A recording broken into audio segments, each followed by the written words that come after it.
The salt beneath the choir. The fish would not give up its brine. Wren held it flat against the slate with her left hand, thumb hooked under the gill so the cold body could not slip, and set the tip of the little bone flute against its silver flank. Halden had told her 100 times that a mackerel was easy work, the first thing any tuna should master, that a child of the marsh could wick the salt out of one before the water finished boiling. She had done it before. She was doing it wrong now. She hummed the note low in her chest, where the sealed years had not yet reached her, and pushed the resonance down the flute into the flesh. The trick was not to shout at the water. The trick was to find the pitch the water already wanted to leave at, the same way you found the loose stone in a wall by tapping until one tapped back, and then to lean on it, gently, until the brine came weeping out of the meat and beaded on the scales like sweat on a fevered brow. Do it right, and the flesh firmed and paled, and would keep a week without rot. Do it wrong. The fish shuddered under her hand. A bead of water welled at its eye, then sank back. The note in her chest had gone sharp with impatience, and she felt the flute buzz against her palm in a way that meant the resonance had slipped past coaxing and begun to force. Heat crawled up the inside of her wrist. That was the debt already starting. Her own salt answering the summons she'd meant for the fish. Her body offering up its water because she'd been sloppy about whose water she asked for. "You're crushing it," Halden said, without looking up from the far bench. "I'm not. You're crushing it and you're paying for it. Feel your lip." She touched her upper lip with the back of her hand and it came away wet, not sweat. Her nose had begun a thin, clear bleed, the kind that came when a young tuna leaned too hard on living matter and the living matter leaned back. She wiped it on her sleeve, furious in the particular way of someone who is embarrassed and 13 at once, though she was neither 13 nor strictly a child anymore. "Stop the note," he said. "All the way! Don't taper it! Stop it! Now sit with the fish a moment and do nothing." She stopped the note. The buzz died out of the flute. The cottage settled back into its ordinary sounds, the sea working the base of the cliff far below, the wind finding the gaps in the shutters, the low mutter of the driftwood fire that never quite warmed the stone. Outside, autumn had gone rotten and wet, and the storm that had been threatening since noon still had not broken, so that the whole coast lay under a bruised and waiting sky. Halden crossed the room. He was a wide, slow man gone grey, with hands too big and too scarred for the delicate work he did, and a bell-founder's deafness in one ear that made him tilt his head when he listened, as though the world were always a little to his left. He picked up the fish, turned it, set it down. He did not scold further. Scolding, he said, was for people who wanted to feel they'd done something. "Now," he said, "what did you do?" "I got impatient." "That's why." I asked, "What?" She made herself think past the shame of it. "I stopped listening for the pitch the water wanted. I picked a pitch and made the water take it." "And the water took it. And where did the difference come from, between the pitch it wanted and the pitch you gave it? That difference is real. It doesn't vanish because you're in a hurry. Where did it go?" "Into me," she said. "It came out of my own salt." "It came out of your own salt." He said it the way he said everything that mattered, quietly, so that you had to lean toward it. Every note you sing that the world doesn't already want to sing, the world charges to you. There's no honest tuning that costs nothing. There's only tuning where you choose to pay, and tuning where the cost surprises you. The first is craft. The second is how a wild singer ends up dead in a ditch with her own well run dry. He nudged the fish toward her. Again, And this time you'll hum so soft I can't hear it from an arm's length, because that's how soft a sexton needs you to be, and you should be in the habit." She wiped her lip again. She set the flute against the fish.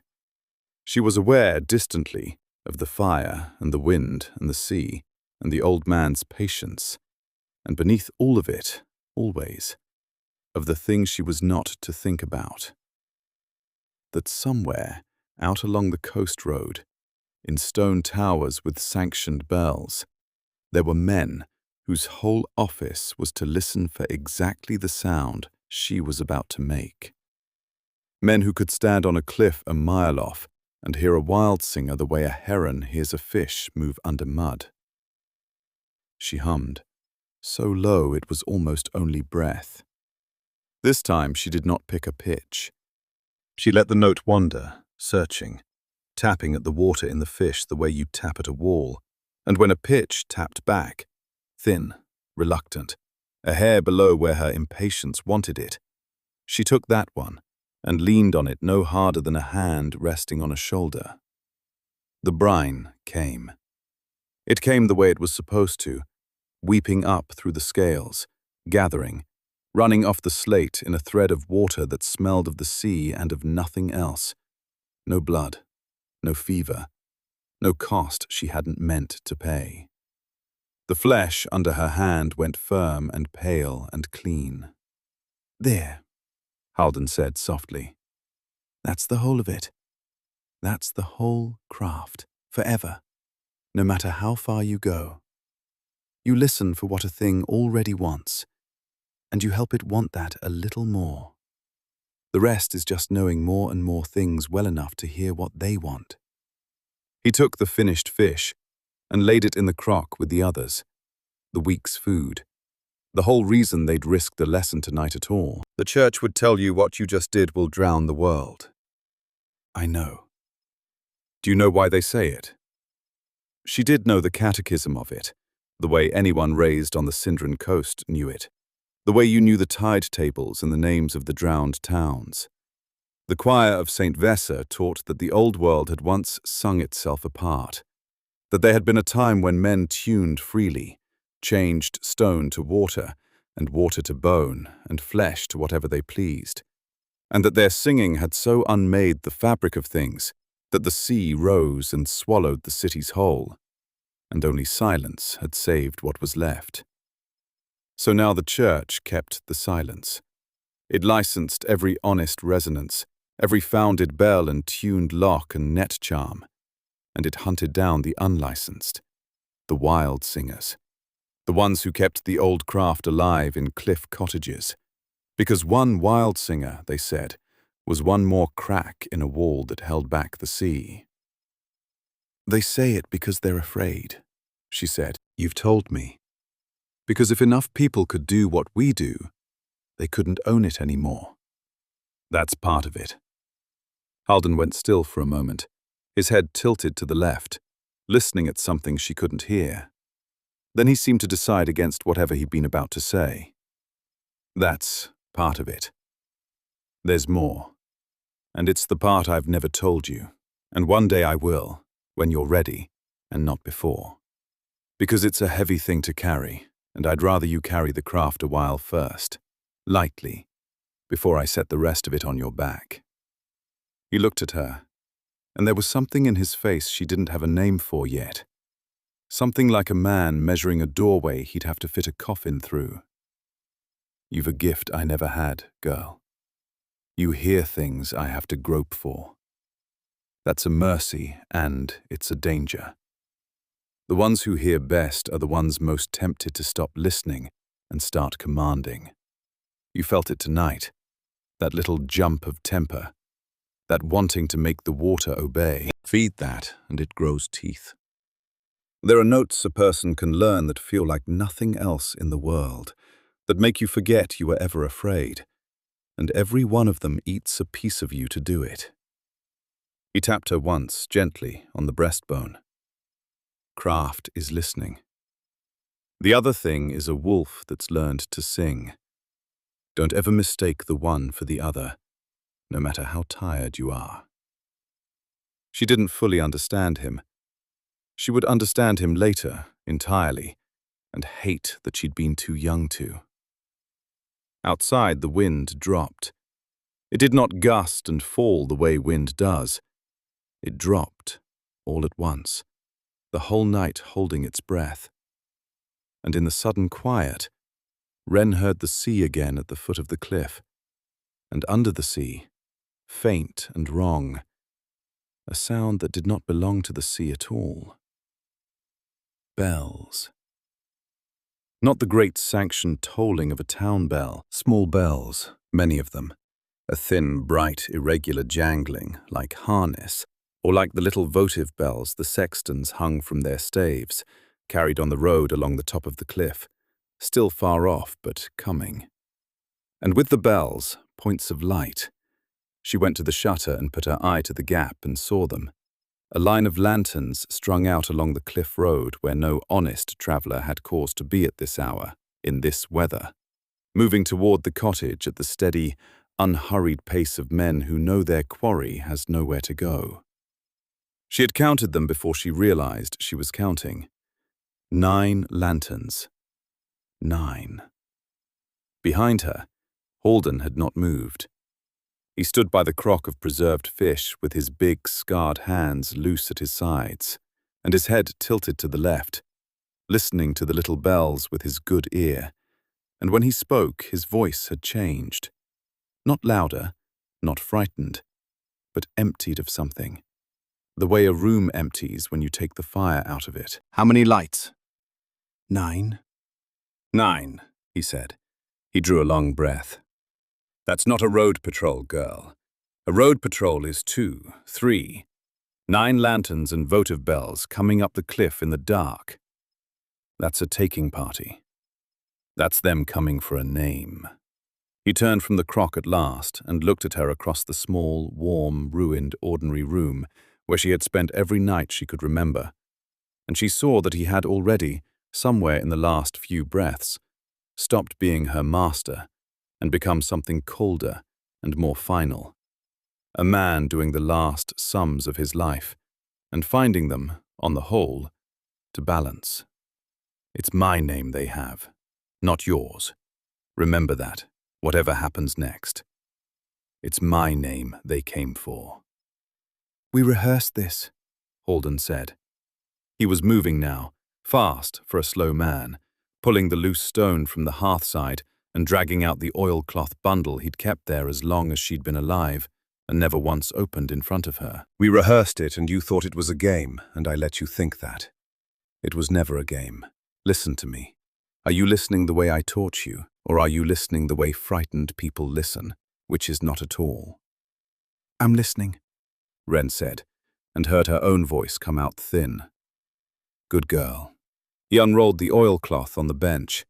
Inside were 3 things: a coil of tarred rope, a fisher's short gutting knife in a leather sheath, and a small flat case of dark wood, no bigger than her 2 palms, which he pressed into her hands and closed her fingers around before she could open it.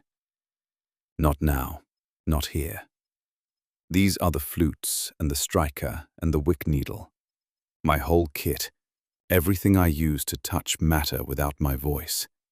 You'll need every piece, and you'll learn what the last 2 are for when you have quiet and time, and you'll have neither for a while. So put it away and don't lose it, or I'll come back from wherever they send me and box your ears. She almost laughed. It came out as a sob instead. The bells were closer. She could hear the individual voices of them now, high and cold and merry, an obscene sound, a wedding sound, coming up the cliff to kill them. Master, she said. The plan is we both go. Down the goat path, along the shingle. We hide in the sea caves till... That's the plan. That's what we said. That was the plan when I thought they'd send 3 men who didn't know the cliff, he said. He was crouched at the door now, easing it open a hand's width, reading the lanterns. They sent 9, and they came up the cliff road, not the coast road, which means they know the goat path, which means someone told them, which means there is no path down that isn't watched. He shut the door softly. You go alone, and you go the way they won't expect. Because they expect an old founder and a girl to run for the caves. And instead, the girl is going to go up, over the shoulder of the cliff, past the chalk scar, and down into the marsh country where 9 men with lanterns and bells will lose one small, quiet person in the dark. And I'm going to open this door and go out to them and make a great deal of noise. And they will be very glad to have the founder they came for. And they will not, for a while, be counting whether there was 1 of us or 2. No, she said. No. Yes. I won't. You will. He crossed to her and took her face in both his ruined hands, and his hands were shaking. She felt them shake, and his voice did not. There's one more thing, and you're going to hate me for it, and I need you to hold still and trust me the way you trusted me with the fish, which is more than you trust yourself. Can you do that? One last time. She could not speak. She nodded against his hands. They can hear you, he said. That's the thing you never quite believed, because you never saw it. A tuner your age, gifted the way you are, hums in her sleep. You do. You've done it since you were small, little half notes when you dream. It's nothing here in a cottage behind stone. Out there, in the open, with 9 sextons listening for exactly that sound across a mile of quiet cliff. It's a bell you can't stop ringing. It's a rope around your neck that you tighten every time you dream. His thumbs moved to the hinge of her jaw, to the soft place under her ears, and she understood, all at once and far too late, what he meant to do. So I'm going to take your voice. Not all of it, not forever. It can be undone, though it's hard and it hurts and it's dangerous, and you mustn't try it alone. I'm going to seal the singing part of your throat, so that you can breathe and swallow and live, but you cannot make a note they can hear. You'll be able to hum a little, close and quiet, enough to touch the flutes, enough to work if you're careful. But no open voice, no song, no sound to hang you by. His eyes searched hers. And Wren, there's a thing I'm going to hide in the seal, in your throat, under the silence. You won't be able to reach it, and I can't tell you what it is, because if you know it, you'll go looking for it and get yourself killed. And it isn't for now. It's for after. It's for when you're grown and ready, and someone teaches you to open your own throat. It's the rest of what I owe you. It's the reason. It's the thing I said I'd give you when you were ready. I'm not going to be here to give it to you the slow, safe way, so I'm giving it to you the fast, terrible way. And I'm sorry. And I love you. And forgive me. Don't, she tried to say. Only breath came, because he had already begun. He sang. She had never heard him sing openly. He'd taught her always in the low humming register, the safe register, the register that didn't carry. And now, at the end, he opened his voice and sang a note she felt more than heard. A note that went into the meat of her throat like a warm hand closing. And it did not hurt the way pain hurts. It hurt the way it hurts to fall asleep against your will while someone carries you.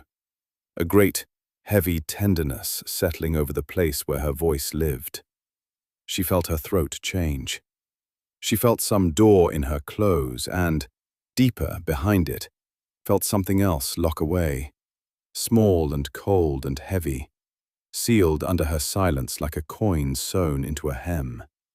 She reached up and clutched at her own neck, and her mouth opened and nothing came out. Nothing. Not a cry, not his name. And the terror of it was so total that for a moment she forgot the bells entirely. Then his hands were on her shoulders, turning her, shoving her toward the back of the cottage where the low window gave onto the black, rising shoulder of the cliff. "Go," he said, "up and over and into the marsh. Don't stop for the sea. Don't stop for me. Don't hum till you're a full day gone from here, and even then only to work, only to eat, only to live. You are the last of it now, do you understand? Not the last wild singer. There are others. There are always others. But the last of mine. Everything I know is in your hands and your throat, and I am not going to let them have it." He got the window open. Cold, wet air poured in, and the smell of crushed grass and the sea. Very close now, close enough to hear boots on stone. A man's voice called out across the dark, unhurried, almost kind. "Halden Aldmere. In the name of the choir and Saint Vessa. Open, and let us have the old sin quietly, and it need be no worse than it must." Halden lifted her bodily to the sill. She was not a small woman, and he lifted her like a child. For one moment his face was very near hers, and she saw that he was weeping, which she had never seen, and that he was, underneath the weeping, almost peaceful, which frightened her more than anything the whole night had held. "There's salt beneath everything, girl," he said. "That's the last lesson. Under the church, under the sea, under the drowned towns, under the whole tided coast, salt, and the old song, and the truth they buried. If you ever get somewhere quiet enough to listen, listen for it. It's been waiting a long time to be finished." He kissed her forehead once, hard. "Now be silent, and be quick, and be alive. Go." And he pushed her out into the night, and turned, and she heard the bolt of the front door draw back behind her, and a wash of merry cold bells, and his voice, his open, unsealed, no longer hidden voice, rise up in the dark, singing, loud enough for all 9 of them, loud enough for the whole coast, loud enough to fill the ears of every listener from here to the sea, so that not one of them would think to listen for a small, silent shape going up and over the shoulder of the cliff. She did not remember choosing to move. She was simply moving, on hands and knees at first through the wet black grass, then crouched, then running, up the steep shoulder of the cliff with the wooden case clutched to her chest, and the coil of rope across her body, and the little knife banging at her hip. Behind and below her, the cottage had gone from dark to firelit to something brighter and worse. She did not look back to see what was burning. Halden's song was still going. It changed as she climbed. It stopped being a song a person sings and became a song a person uses, a working note. And she heard the front of the cottage answer it with a crack like a mast breaking, and men shouting, and the merry bells scattering into ugliness.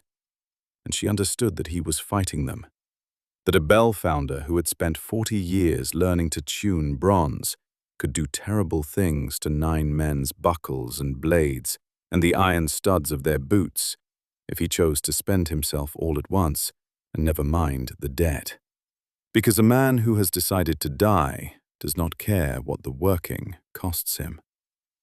The song held her together as long as it lasted. She climbed by it. And then, near the top of the shoulder, with the wind coming clean and cold off the marsh country beyond, the song stopped. It did not fade. It stopped.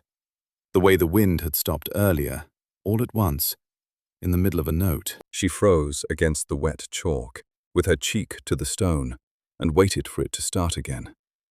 And it did not start again. The bells did not start again either. There was only the wind and the sea, and her own breath tearing in and out of the throat that would never again make a sound loud enough to mourn him. She wanted to scream his name. She opened her mouth and pushed with everything in her, and there was nothing. Only air. Only the ghost of a hum that died against her teeth, and the not being able to was so monstrous that she bit down on her own wrist to have something to feel, and tasted her own blood and salt, and understood with a cold, falling certainty that this was real, that she was alone, that the old man who had raised her and fed her and taught her to listen was gone into the fire and the silence, and that she was standing on top of a cliff on the edge of the world, with his whole craft locked in her hands and her throat, and men coming to take it from her, and no one alive who knew her name. Then, below, a lantern swung up toward the shoulder of the cliff, and a voice she did not know called out, cheerful and carrying, to men she could not see. There was a second one, a girl. He fought too well and too long for one old man protecting nothing. He was buying time for someone. Fan out! She'll have gone for the caves. They always go for the caves. But watch the high ground too, and listen. A pause. Then softer, almost lovingly, so that it carried up the cliff to her like a hand reaching for her throat. She'll be frightened. Frightened singers hum. Wren pressed her ruined throat shut with her own hand, swallowed the sound that wanted out of it, and ran. The high ground betrayed her before the sextons did. She had run north and east along the top of the shoulder, meaning to drop into the marsh country the way Halden had told her, and for a while it worked. She was quiet, she was quick, she was small, and the lanterns spread out below and behind her toward the sea caves, where Quarry was supposed to go. But the chalk scar Halden had named as her landmark was not a path down. It was a wound in the cliff, a place where the whole face had sheared away in some past storm, and where he remembered a slope she could climb. There was now only a raw white cliff, falling away into darkness, and the sound of water moving somewhere far below that was not the open sea. She stood at the lip of it, chest heaving, and understood that the coast had changed since her master last walked it. The land here was sinking. Everyone said so. The church said the drowned towns proved it. The fishers said the tide came higher up the marsh every year, and here was the proof under her own feet. A landmark turned to a trap in the space of a few storms. And behind her, closer than they should have been, 3 lanterns. They had not all gone to the caves. 3 of them had come up the high ground exactly as their captain said, and they had picked up her trail somehow. Her wet footprints in the grass, or the smell of her fear, or the small, dishonest sounds a running body makes, and they were herding her. She saw it the moment it was too late to matter. They were spread in a shallow crescent, driving her not at random, but toward something, toward the north, toward the chalk scar and the drop. And they were not hurrying. And one of them, she realized, sick, had been ringing a little votive bell the whole time, not to call the others, but to make her run from the sound, to steer her by her own terror. A shepherd's bell for a girl. She turned to face them because there was nowhere left to run to, and that was when the slingstone caught her. She never saw it thrown. There was a sound like a whip and a blow to her left thigh so sudden and total that her legs simply stopped being hers. She went down in the wet grass with a grunt she couldn't turn into a cry, and her hand slapped at the place and came away wet, and the pain arrived a heartbeat later, enormous, a hot spike driven into the muscle above her knee. Not the bone. She could still bend it, barely. But the muscle had torn around the stone's bruise, and it would not carry her weight. And the lanterns were closing, 3 of them, and the little bell went on ringing its bright, cruel rhythm, and a voice said, close and gentle, there now. Don't sing, girl, and it goes easier. Don't sing." She dragged herself backward toward the lip of the chalk scar. She got her back against the last of the solid ground and got the little wooden case out from under her arm and could not for the life of her think what she meant to do with it. There was no working she could do fast enough, no note quiet enough to save her. She was salt-strained and terrified and torn open, and her voice was sewn shut. The nearest lantern raised, and by its light she saw the man behind it for the first time. Young, plain-faced, not cruel-looking, a sexton doing his office, with a coil of tuned wire in one hand meant for wild singers' wrists, and a look on his face that was almost, God help her, pity. "Easy," he said. "Easy. It's over. You'll come with us, and it'll be as gentle as it can be. I swear it before Vessa. Just don't." She looked past him, at the two others closing, at the lanterns, at the whole certain shape of the rest of her life, which would be short and would happen in a stone room somewhere, while men who pitied her took Halden's craft out of her hands, one finger at a time. Then she looked over the lip of the chalk scar, into the dark, where far below water moved that was not the sea. "Don't stop for the sea," Halden had said. But this was not the sea. This was the thing under the sea, the thing under everything, the drowned world the church forbade the living to enter, the holy grave, the sinkhole gullet of the sunken towns. No one went into the undertide. That was the whole of the church's power on this coast, the dead world below and the sanctioned bells above, and the silence between them that only they were allowed to break. The young sexton saw where she was looking, and his pity turned to alarm. "No," he said. "No, girl, don't. That's not... You don't understand what's down there. It's forbidden. It's holy. You'll not find mercy there, only... There's salt beneath everything," Wren thought, in her sealed and silent head, in the last clear moment before the choice made itself. Somewhere quiet enough to listen. She could not scream, so she did the only loud thing left to her. She threw herself off the edge and let the drowned world swallow her whole. The fall was long enough to be a life, not long in seconds, long the way a held breath is long, the way the instant before an axe falls holds a whole childhood.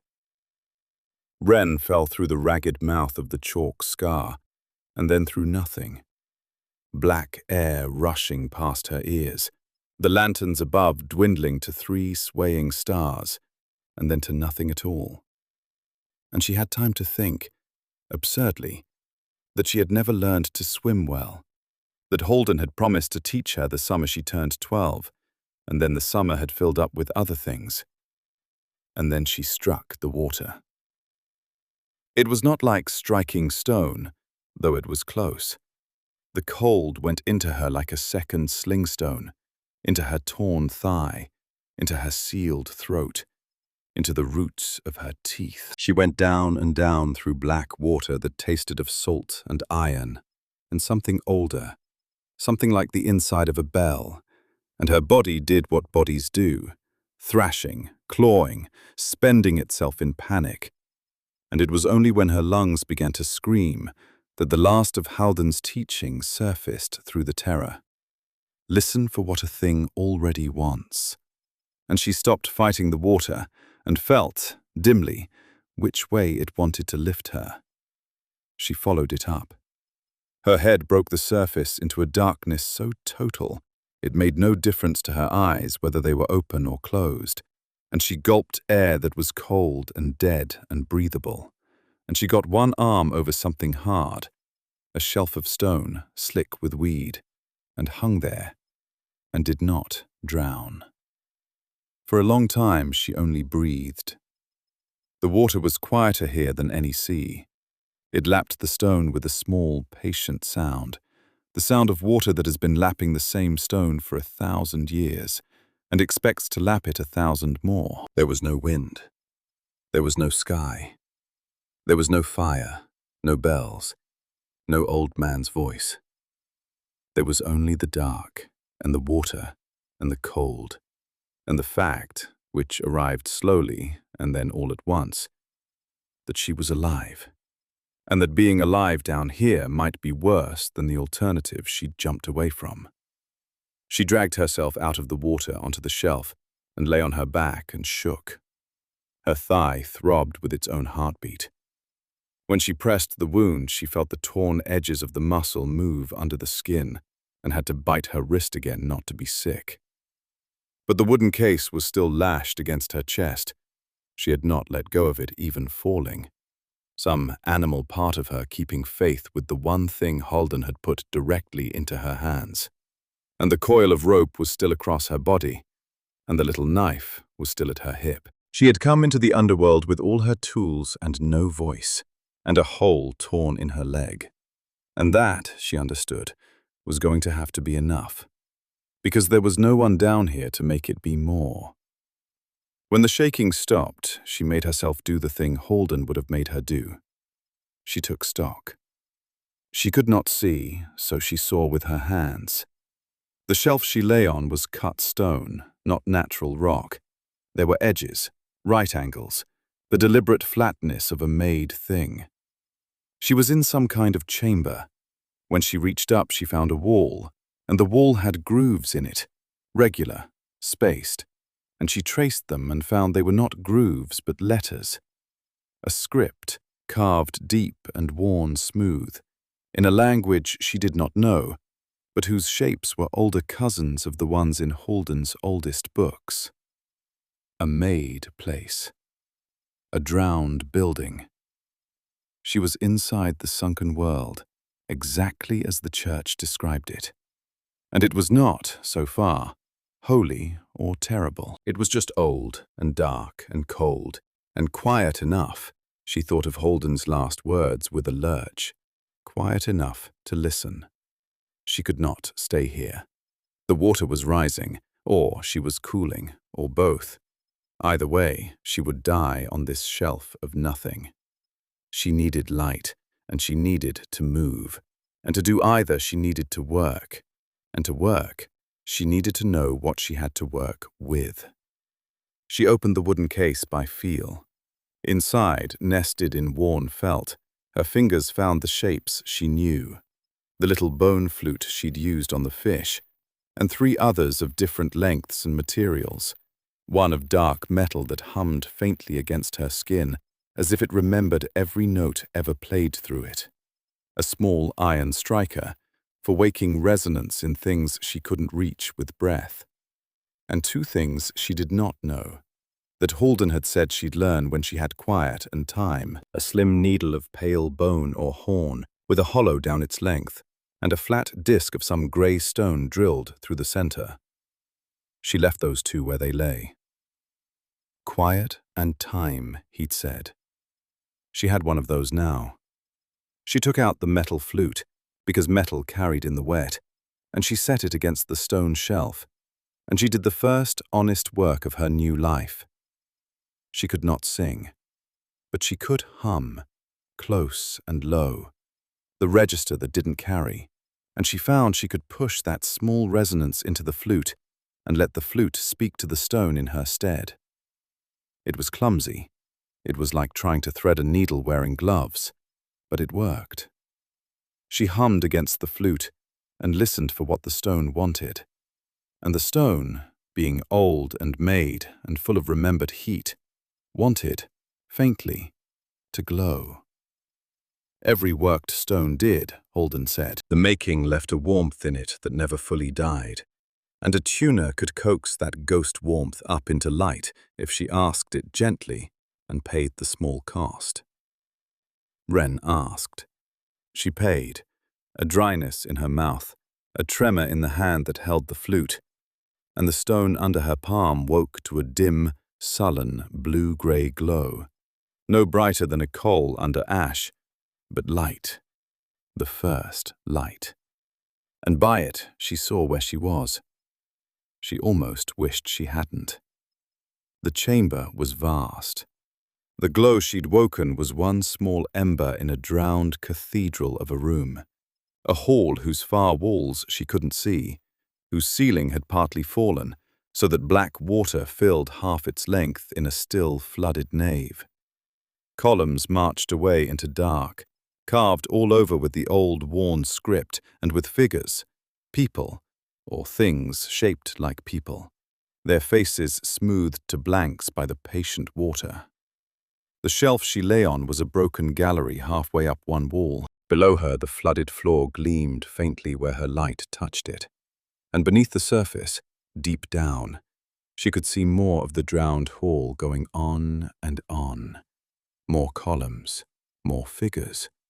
A whole city's worth of the old world stacked below her in the black water, like the pages of a book too heavy to lift. And carved into the wall beside her, large, deliberate, meant to be seen by whoever came into this room, by whoever fell into it, she thought. For the gallery was placed exactly where a body would wash up, was a single great figure, and around it a band of the old script, and though she could not read the words, the figure needed no reading. It was a vast thing, taller than the columns, made not of flesh, but of bells. She saw the shapes worked into its body, dozens, hundreds of bells of every size, and coral, and drowned bronze, all fused into the rough shape of something that stood upright, and had a head and had, where its face should be, only a great open mouth, and it stood, in the carving, upon a stair. A rising stair. A stair going up, out of the water, out of the dark, toward a small square at the top that the old carvers had filled with light. Wren looked at the carving for a long time. She was cold and torn and voiceless and alone in the forbidden dark, and she was a tuner's apprentice, trained to read what a made thing was trying to tell her, and this made thing was trying to tell her something as plain as a signpost. There is a way up, it said. The stair is the way up, out of the dark, into the light.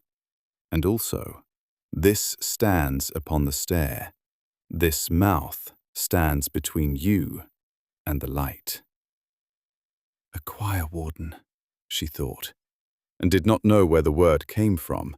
One of Halden's oldest stories, maybe, told to frighten and delight her as a child, a monster of the drowned world that sang its own borders and unmade anything that crossed them. She had thought it a story. Down here, with the carving glowing sullen blue in front of her ruined eyes, it did not feel like a story. It felt like the single true fact of her situation.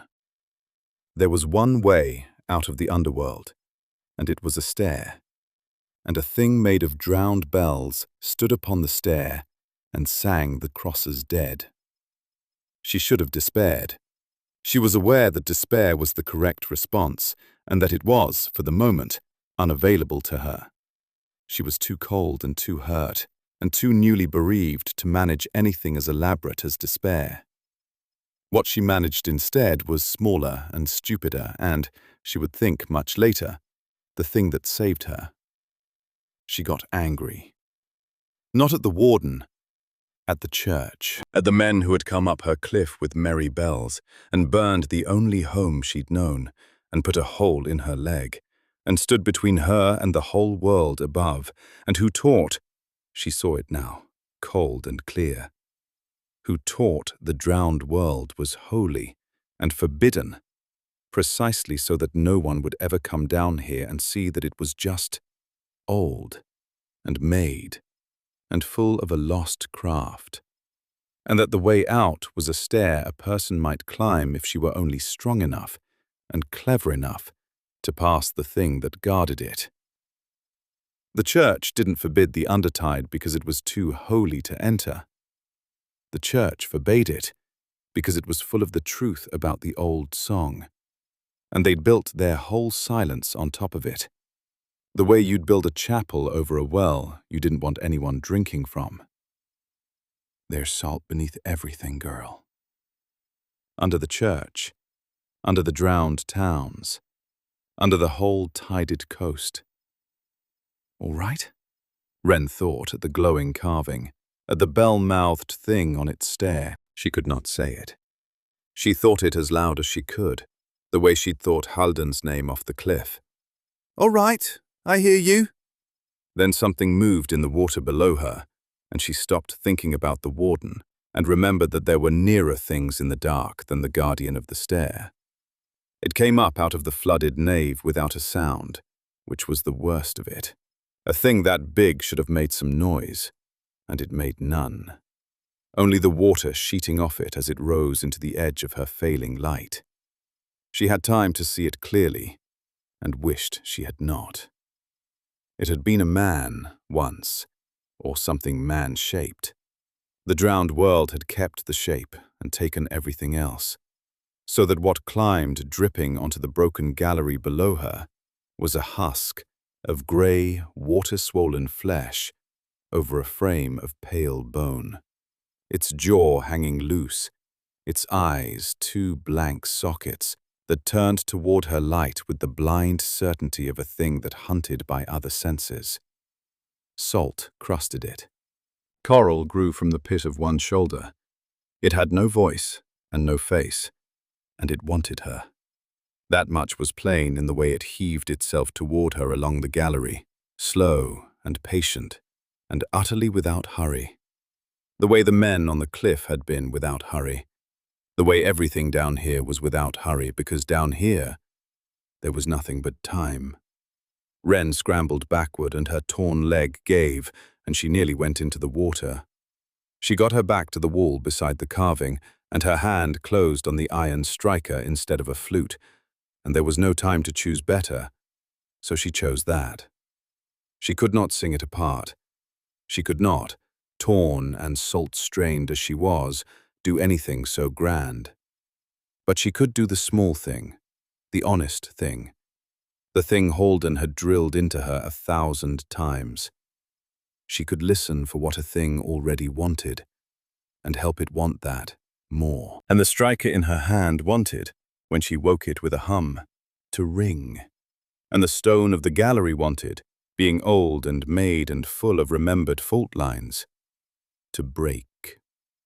She struck the gallery floor between herself and the drowned thing.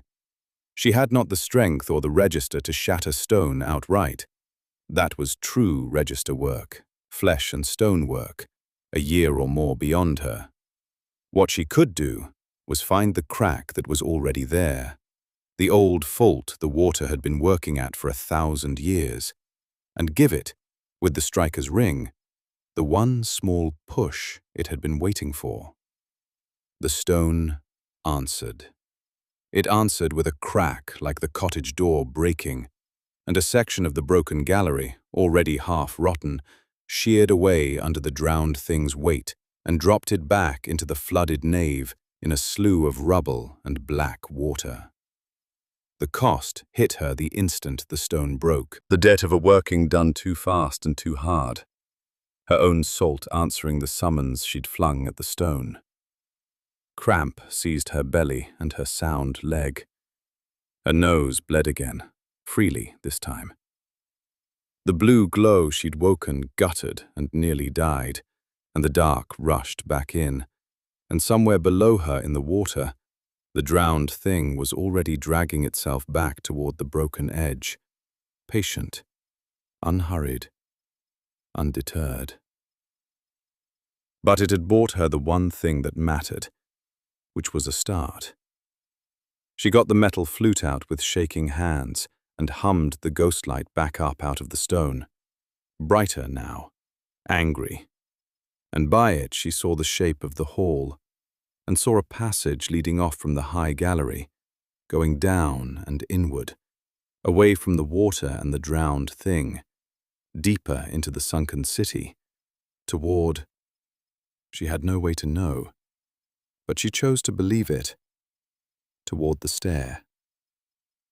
She could stay here and die on a broken gallery, or she could go down and inward, into the drowned city the church had spent 100 years forbidding, and find the rising stair and grow strong enough on the way to pass the thing that stood upon it.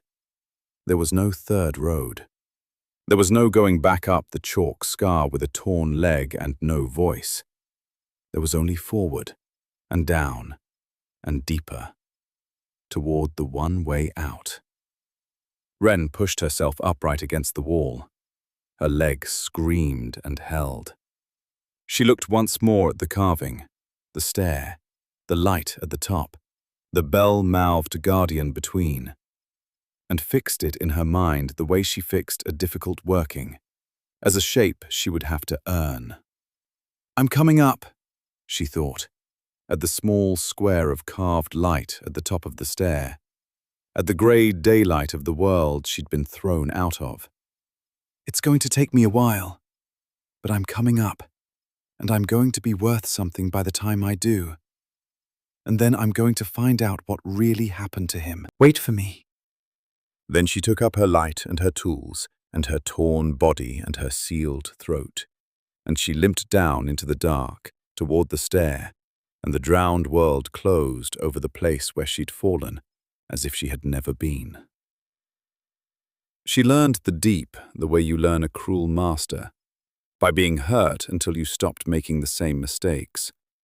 She learned that the drowned things hunted by sound and by the warmth of living flesh, and that her ghost lights, though they showed her the way to her as well, so that she learned to wake the smallest light she could bear and to quench it whenever she stopped moving.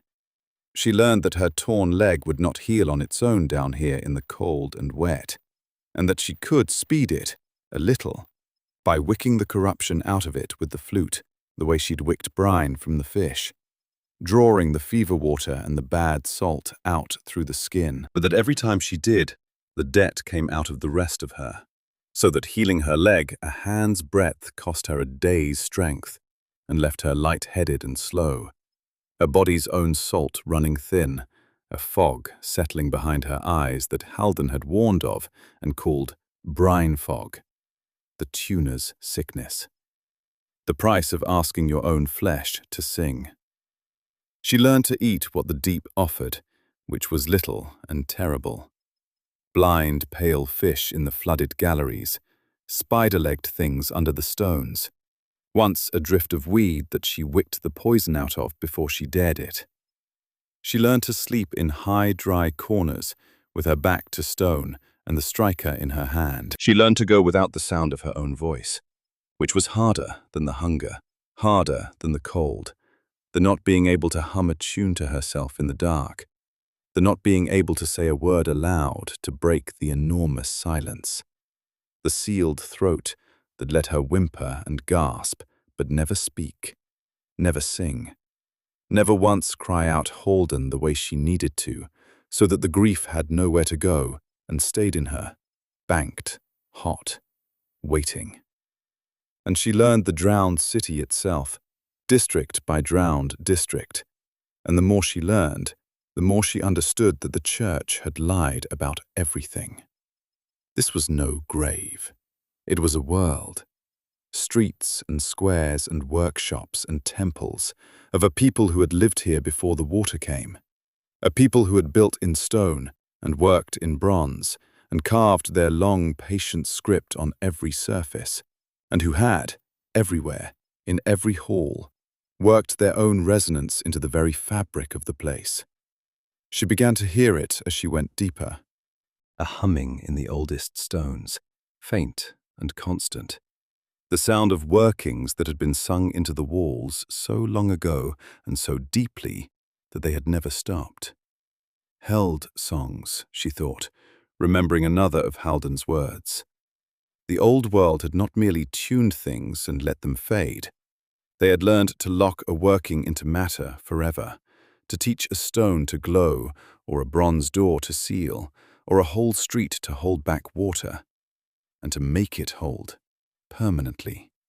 So that here she was 1,000 years later, walking through their held songs like a beetle walking through a cathedral, hearing the great notes still ringing in the stone. If she could learn to hear one of those held songs clearly enough, to take it into herself, the way she'd taken the small workings from Halden, then she would have inherited a piece of a lost art, a working no living tuner knew. She did not know if she could. She was a torn, half-starved, voice-sealed apprentice, and the held songs were deep, true register work and beyond, flesh and stone and water work, the kind of thing that killed the unready. But she filed it away, the way she filed everything now, as a shape she might one day be strong enough to earn. The stair, the warden, the held songs, the truth about her master. She kept them all in her, banked, hot, waiting. And she went down and down and deeper into the dark, growing stronger by the cruel measure of what she survived, until the day the deep offered her something it had never offered before, which was another living thing. She smelled it before she heard it, and heard it before she saw it, and by the time she saw it she had already begun, God forgive her, to think of it as meat. She had been 4 days without real food. She counted days now by sleeps, which was the only clock the deep allowed her. And the hunger had gone past the loud stage into the quiet stage, the stage where it stopped gnawing and started whispering, where it made reasonable suggestions in a patient voice. The brine fog was on her. Her leg had knit enough to carry her at a limp, but no further, and every working she did to hold the fog at bay cost her salt she no longer had to spend.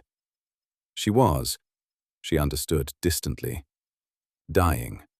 Not fast, not dramatically, but by inches, the way a lamp dies when the oil runs low, the flame guttering smaller and smaller until one draught ends it. So when she came into a long tidal gallery, a drowned market street where the old world had sold its wares, and heard a sound ahead that was not water and not stone, and not the dry scrape of a drowned thing, but a living sound, a wet, labored, rhythmic breathing, and under it, a low keening that vibrated in her chest more than in her ears.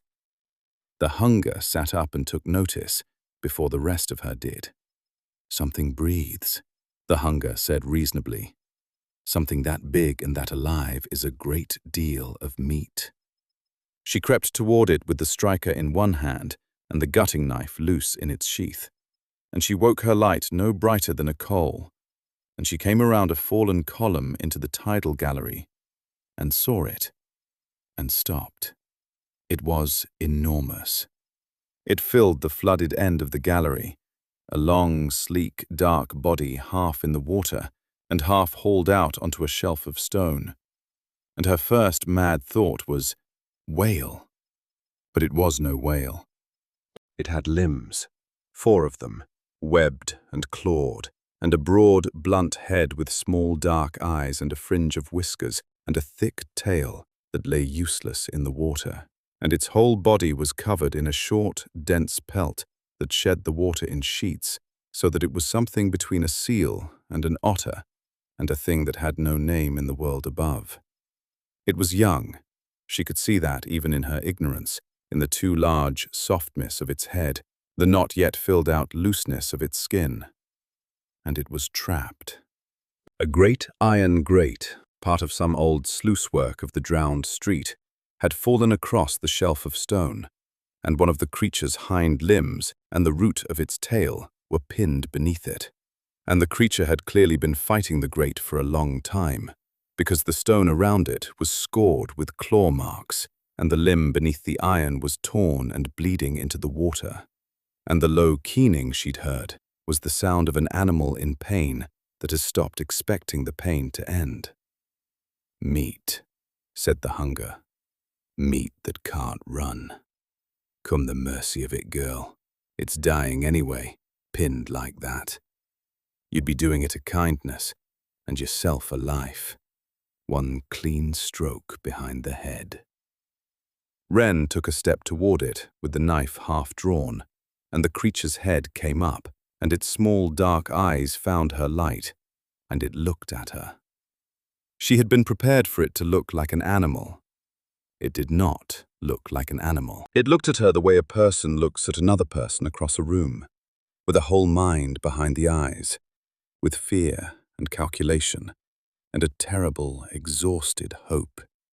And it made a sound, not the keening, a different sound, sharper. And something happened that she had no framework for at all. It pushed at her. Not with its body was pinned. It pushed at her with pressure, with a sudden wall of the water itself, the whole flooded end of the gallery flexing at once so that a swell rose out of nothing and shoved against her, staggering her. And with the swell came an impression, dumped directly into her mind without passing through her ears. A blast of raw feeling, terror and warning, and a bright animal no, so vivid and so unlike anything she had ever received that she cried out silently and fell back a step, and her light guttered, and for a moment she and the creature stared at each other in the near dark, both of them shaking, both of them cornered, both of them afraid. And in that moment, the hunger's voice, which had been so reasonable, went quiet, because the creature had done the one thing that made it impossible to eat. It had spoken to her, not in words, but that had been a no, unmistakably, a person's no, a mind's no. And Wren stood in the drowned market, with a knife in her hand and a starving body, and heard, under the hunger, under the fog, in the sealed and silent place where her own voice used to live, Halden's voice, from years ago, telling her a story to frighten and delight her. And the reef folk hold the grails sacred, girl, the whale otters of the deep reefs, because a grail has a soul as good as yours, and to kill one is to murder a person, and the sea remembers it. A grail. She was looking at a grail. The sacred sea beast of the reef faith, the intelligent people of the deep, revered by the drowned world faiths the church had spent a century burning. And here was one, young and lost and pinned and dying in the forbidden dark, exactly as lost and pinned and dying as she was, looking at her with a person's frightened eyes and pushing her away with the only voice it had. Wren looked at the knife in her hand. The hunger made one last suggestion, quieter, ashamed of itself. She did not listen to it. She sheathed the knife. And then she did the thing that she would understand much later had decided the whole shape of her life. She did not turn and leave the sacred creature to die under the iron, which would have been the safe thing and the church-taught thing and even, in a bleak way, the kind thing. She set down her striker and held up her empty hand so the grail could see them empty, and she limped, slowly, in the plainest and least threatening way she could manage, toward the fallen grate. The grail flinched and pushed at her again, a smaller swell this time, uncertain. She stopped. She waited. She pointed at the grate, at the pinned limb, and mind lifting, and pointed at the grate again, and did not know if a grail could read a gesture but tried anyway, because she had no voice to explain herself, and gesture was all she had left. And the grail went still, and watched her, and its small dark eyes went from her empty hands to the grate, to her face, and back, and slowly, slowly, the wall of pressure it had been holding against her eased, and it made a low, uncertain sound that was not the keening and not the sharp warning, a sound she chose to hear as, try, then. The grate was iron and old and vast, and she could not lift it. There was not strength in the whole drowned world's worth of her starving body to lift it. But she did not need to lift it. She needed to make it want to break. She knelt by the grate with the metal flute, and this was going to cost her more than she had. She knew that going in. Iron was harder work than the soft, old, cracked stone she'd been breaking. Iron was a real material, a true register material, and she was a low-register apprentice on the edge of collapse. But she had wicked her own leg and eaten poison weed, and walked 4 days into the underworld on a torn muscle and a locked throat. And she had discovered, somewhere in all that the edge of her ability was further out than Halden had ever let her go, because Halden had loved her and kept her safe, and the deep did not love her and kept her nothing. She had been pushing past her old limits for days now, one desperate working at a time, and she was, though she did not have the word for it, climbing. Her register widening under pressure, the way a muscle widens under load, ugly and unstable and real. She set the flute to the iron and hummed, close and low, and listened for what the iron wanted. The iron wanted, she found. All worked iron wanted, deep down, having been forced out of the honest ore and hammered against its will into a shape. The iron wanted to fail, to rust, to flake, to return to the red earth it had come from.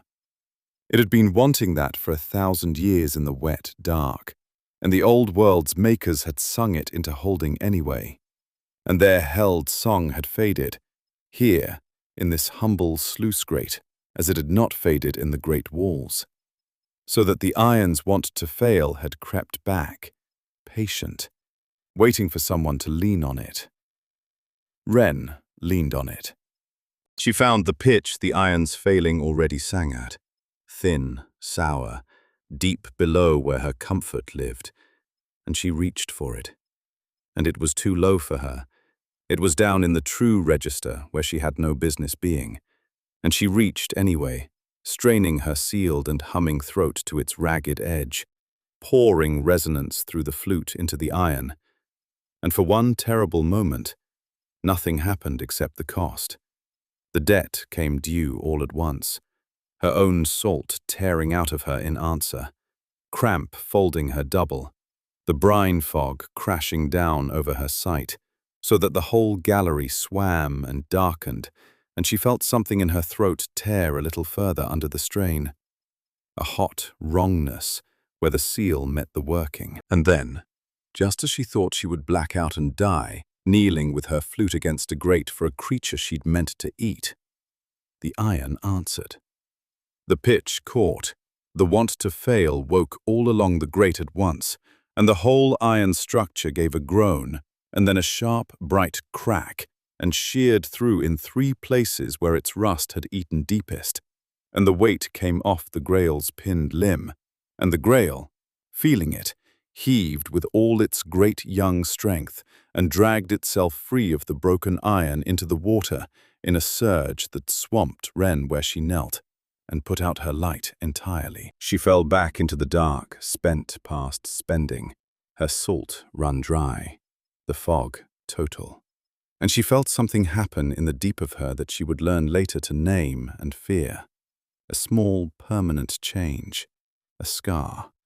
The iron's failure written now into her own flesh where she had over-tempered it, forced a permanence her body would carry, a dullness in one edge of her register that she would never quite get back. Halden had warned of that too. Force permanence, and it marks you. She was too far gone to care. She lay in the black water with her cheek on wet stone, and waited to find out whether she had spent her life freeing a creature that would now, freed, remember she'd come at it with a knife. She could not wake a light. She could not lift her head.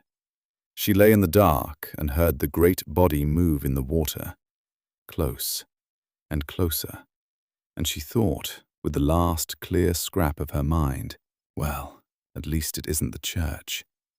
At least it isn't the church that ends me. And something touched her, not teeth.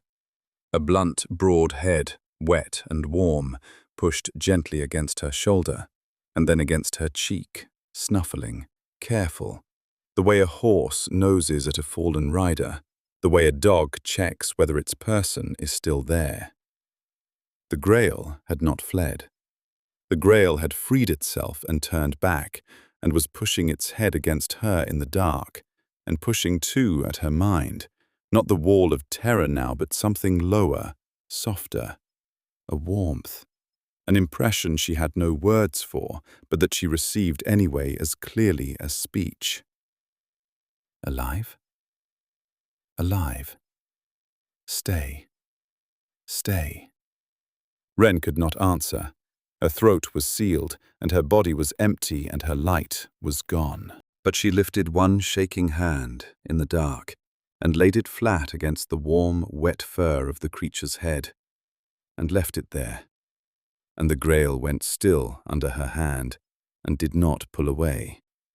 And the two of them stayed like that a long time in the drowned dark, the starving, voiceless girl and the freed, sacred beast. Neither one alone any more for the first time in a long time.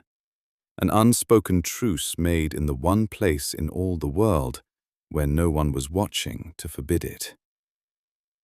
She did not die that night. The Grail would not let her. She surfaced slowly out of the fog, over what might have been a day, and every time she surfaced, the Grail was there, and it had, in its blunt animal wisdom, done the one thing that could save her, which was to bring her food. It dove into the flooded gallery and came back with fish, whole, fat, blind, pale, deep fish, and dropped them by her hand, and pushed them at her with its nose, and pushed at her mind. Eat. Eat. Until she understood, and ate, raw and shaking, and the salt and the meat went into her empty body and pulled her back from the edge she'd been over. She wicked the worst of the corruption from the Grail's torn limb in return, when she was strong enough to sit up, the two of them working out a wary reciprocity in the dark. She had hands and a craft, and could clean and close a wound. It had strength and speed, and the water at its command, and could feed them both. Neither could have lived alone in the deep. Together they were, barely, possible. She learned its speech a little over that long recovery, or it learned to speak to her. She never after could say which. It could not make words, but it could make impressions, pushed through the water and into her mind, and they had a grammar of a kind.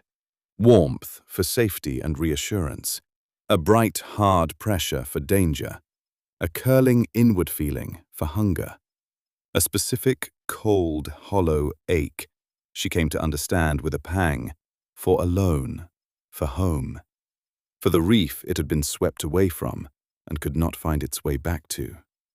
It was young and it was lost, exactly as she was young and lost.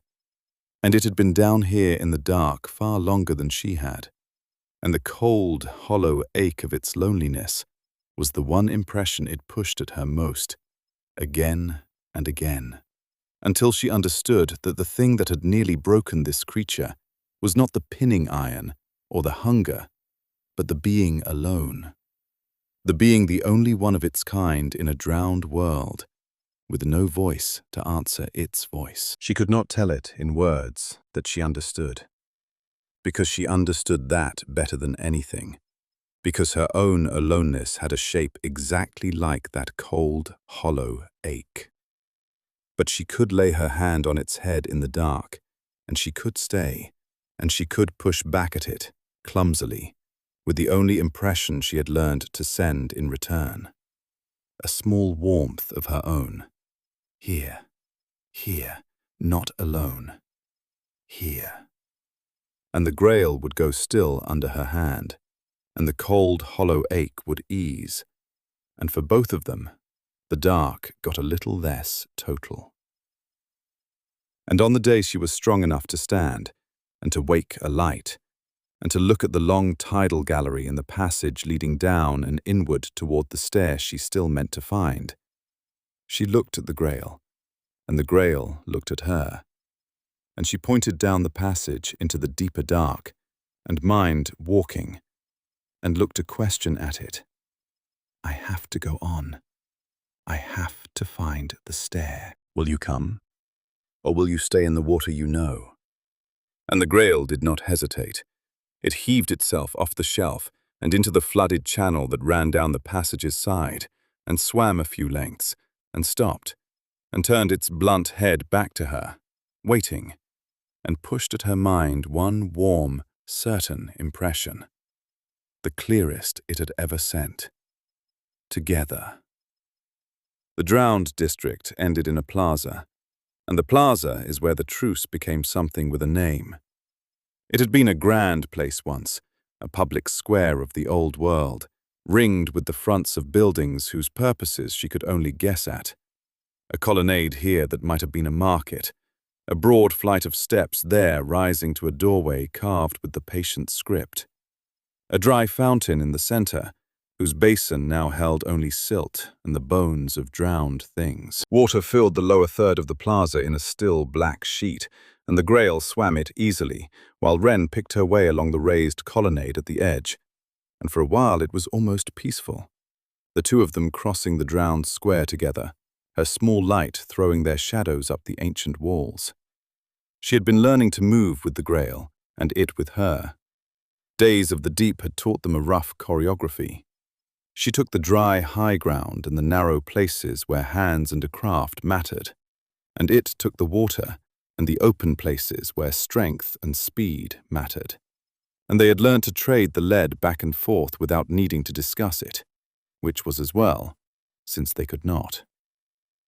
She had grown steadier since the grate. The near death had, in the cruel arithmetic of the deep, made her stronger.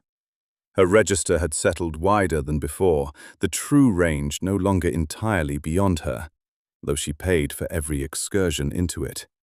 And the over-temper scar from the iron ached in the wet, like an old wound predicting rain. She could wake brighter lights now, hold them longer, and work small changes in non-living matter almost without thinking. She was still a torn, half-starved, voice-sealed apprentice, but she was a torn, half-starved, voice-sealed apprentice who had killed a drowned thing with a broken gallery and freed a sacred beast from iron with her own failing throat. And she carried herself, now, a little differently for it. Which was perhaps why she was not paying close enough attention when the drowned came. They came out of the flooded doorways all around the plaza at once, and there were many of them. Not one scavenging husk, but a pack, a dozen or more. The grey, water-swollen shapes heaving up out of the black water and off the drowned steps and out from behind the columns, all converging on the two warm, living things that had blundered into their square.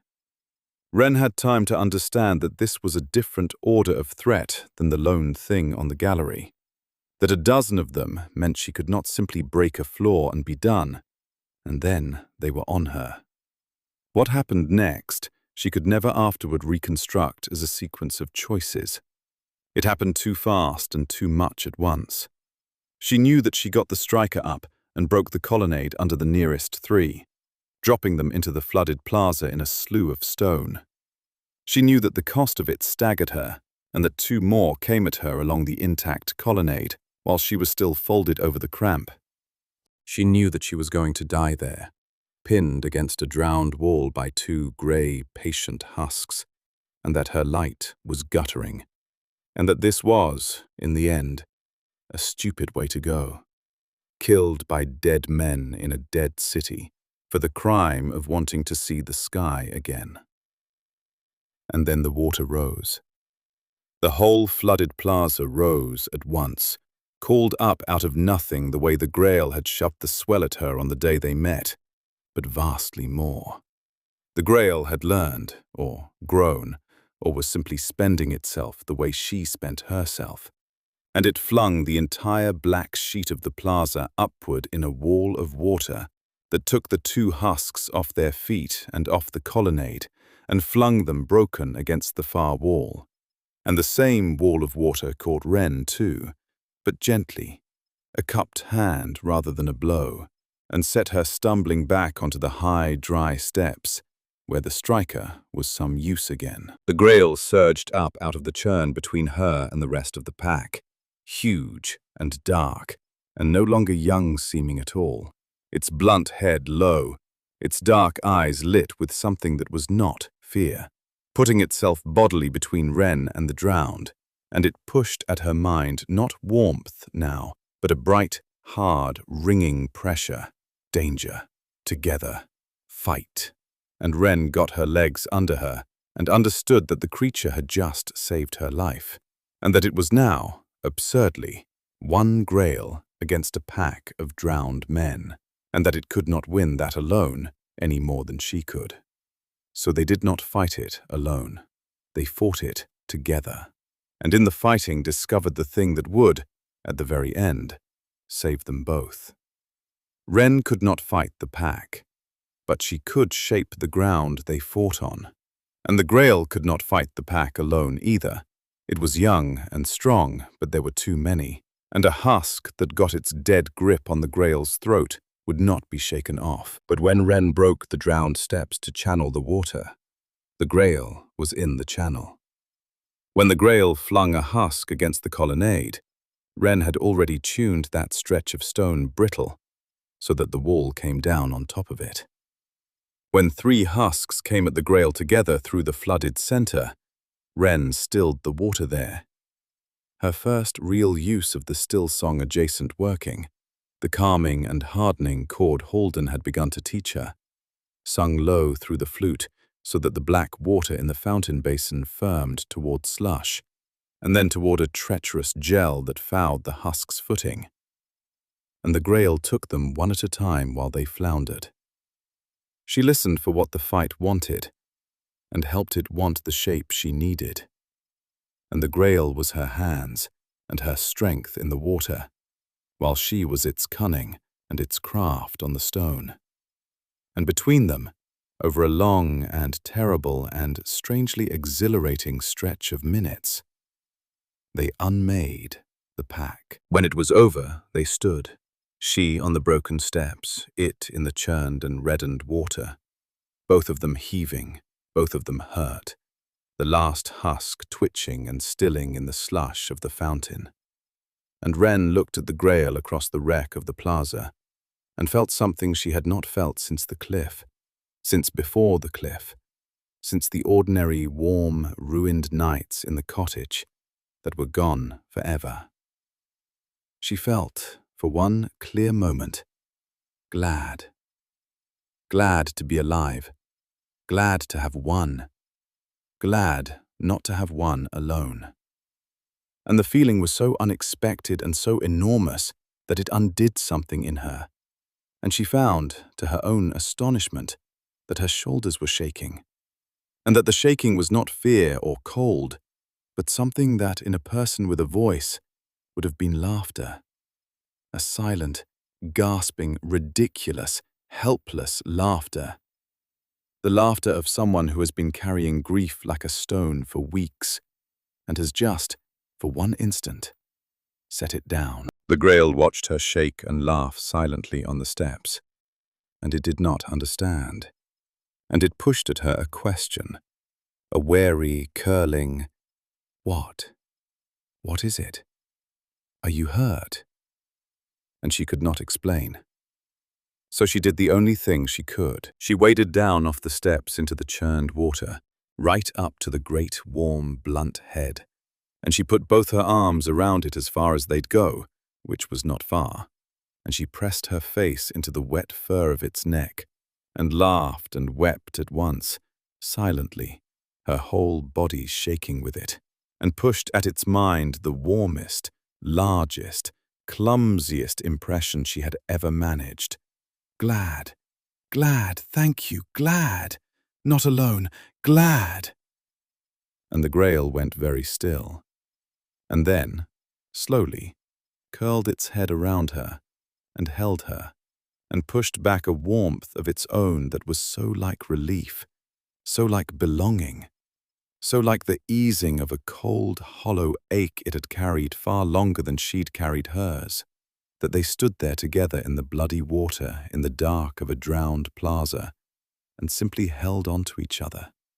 2 lost young things who had found, against all sense and against the whole weight of the church and the sea and the drowned world. One other person. When she finally let go and stepped back, wiping her face, she looked at the creature. Really looked, in the light of her own working, at the young Grail who had freed her and fed her and fought beside her and held her while she wept without sound. And she knew she could not go on thinking of it as the Grail, as the creature, as a sacred abstraction out of Halden's stories. It was a person. It was, she had decided somewhere in the last few minutes without deciding it, her person. The first she'd had since the cliff and maybe the only she'd ever have again down here. And a person needed a name. She looked at it, and she looked at the barnacles that crusted the old stone of the fountain, the humble, stubborn little creatures that clung to the drowned world and held on and would not be shifted no matter what the tide did. And it was a foolish name, a child's name, a name with no dignity to it at all. But that was rather the point, she thought. There was too much dignity down here, too much holy, forbidden weight. The church had made the whole underworld solemn, and she wanted one thing in it that was hers, and warm, and a little bit silly. She pointed at the Grail, and then laid her hand flat on her own chest, the gesture they'd worked out for I, me, mine. And then she pointed at the little clinging shells on the fountain's rim, and then back at the Grail, and pushed at its mind the sound of the word as best she could shape it without a voice. The feel of it, the two blunt syllables, and looked a question at it. The Grail considered the barnacles on the fountain. It considered Wren. It pushed at her mind, cautiously, an impression that she chose to read as bemused, and then, deciding, it pushed back the same two-syllable feel she'd sent it, clumsy and pleased, claiming it. Barnacle, then, if you like. Barnacle. And pushed underneath it a warmth so uncomplicated and so total that it went into her chest like the sun she had not seen in weeks. Barnacle, she said, in the sealed and silent place behind her ruined throat, and meant it like a vow. And so it was Wren and Barnacle who left the drowned plaza together, down the deeper passage toward the stair. No longer a girl who had freed a beast, and a beast that tolerated a girl, but a pair, a company, a found and unlikely kinship in the dark, and neither of them yet knew how deep that kinship would have to run, at the very end, on the last stair, to save them both. They went deeper, and they grew, and the deep tried harder to kill them. Time lost its shape entirely down there. Wren measured the journey in sleeps and in fights, and in the slow widening of what she could do. And by all three measures, it was long. The drowned districts changed as they descended. The humble market streets and dwelling places of the upper city gave way to grander and stranger works, temples and halls, and vast engineered spaces whose purposes she could not fathom. All of it more deeply carved, more densely worked. The held songs in the stone humming louder the deeper they went, as though she were descending not merely through a sunken city, but through the strata of the old world's craft, from the small tunings of ordinary life down toward the great foundational workings on which the whole place had been built. And she learned. Necessity taught her faster and crueler than Halden ever had. She learned to fight with her craft, which Halden had barely let her practice, to break ground and still water, and turn stone brittle in the middle of a killing fight, to manage the salt debt across a long engagement so she didn't spend herself empty in the first minute, to read a drowned hall the way she'd learned to read a fish, and know before the fighting started where the old faults ran and where the water wanted to go. She learned to work in concert with Barnacle so completely that the two of them stopped needing even the rough sign language they'd built. A fight became a wordless duet, Wren shaping the ground and Barnacle shaping the water, and both of them held together by the low, constant hum of impression that ran between them now whenever they were near. The warmth and the danger pressure, and the small private jokes that had somehow accreted between a voiceless girl and a wordless beast, until they had a whole language made of nothing but feeling and trust. Her register widened. The true range, once a place she could reach only in extremity and pay agony for, became somewhere she could visit. She could work bone now, and reliably work iron, and she began to understand that the ordinary boundary Halden had drawn around her, under register, low register, the safe apprentice's range, had been a fence built out of love, and that the deep had torn the fence down and left her growing wild and fast and dangerous, across ground her master would never have let her onto. She thought about that often. She thought that if she ever climbed out of here, she would be something Halden had not made and had not meant to make, something the deep had made out of what Halden gave it, and she did not know whether he would have been proud of that or afraid of it. And there was no way ever to ask him, and the not knowing sat in her banked and hot with all the rest. And she began, faintly, to hear the held songs as more than a hum. It came to her first in a great domed hall, so deep that the water pressed cold against her chest, even on the high walkways. A hall that must have been a place of worship or of power in the old world, whose every surface was worked so densely with the patient script that the carving itself seemed to move in her light. Standing in the center of it, still, listening, she had learned to listen the way Halden taught, for what the made thing wanted, only now she turned that listening on the drowned city itself. She heard, under the general hum, a single held song rise clear for a moment, a great slow working sung into the very foundation of the hall, a note that had been holding something in place for 1,000 years. And for one instant she almost caught what it was holding, almost understood the shape of the working, the way you almost catch a word in a language half learned, and then it slid away from her, too deep, too old, too far beyond her ragged, true register, and she was left standing in the cold water, with a sense of having brushed the hem of something enormous. A held song, she thought, with a lurch of longing and fear.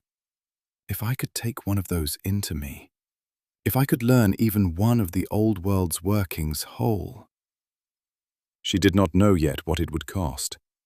She did not know yet that she would need one, and need it badly, before the end. She only knew that somewhere below her, in the dark, the drowned city was still singing its ancient workings, still holding up whatever it had been built to hold up, and that the deeper she and Barnacle went, the louder those songs grew, and the closer they came to the two things she was descending toward: the rising stair, and the truth about the old world song that the church had drowned 100 years of the living to keep buried.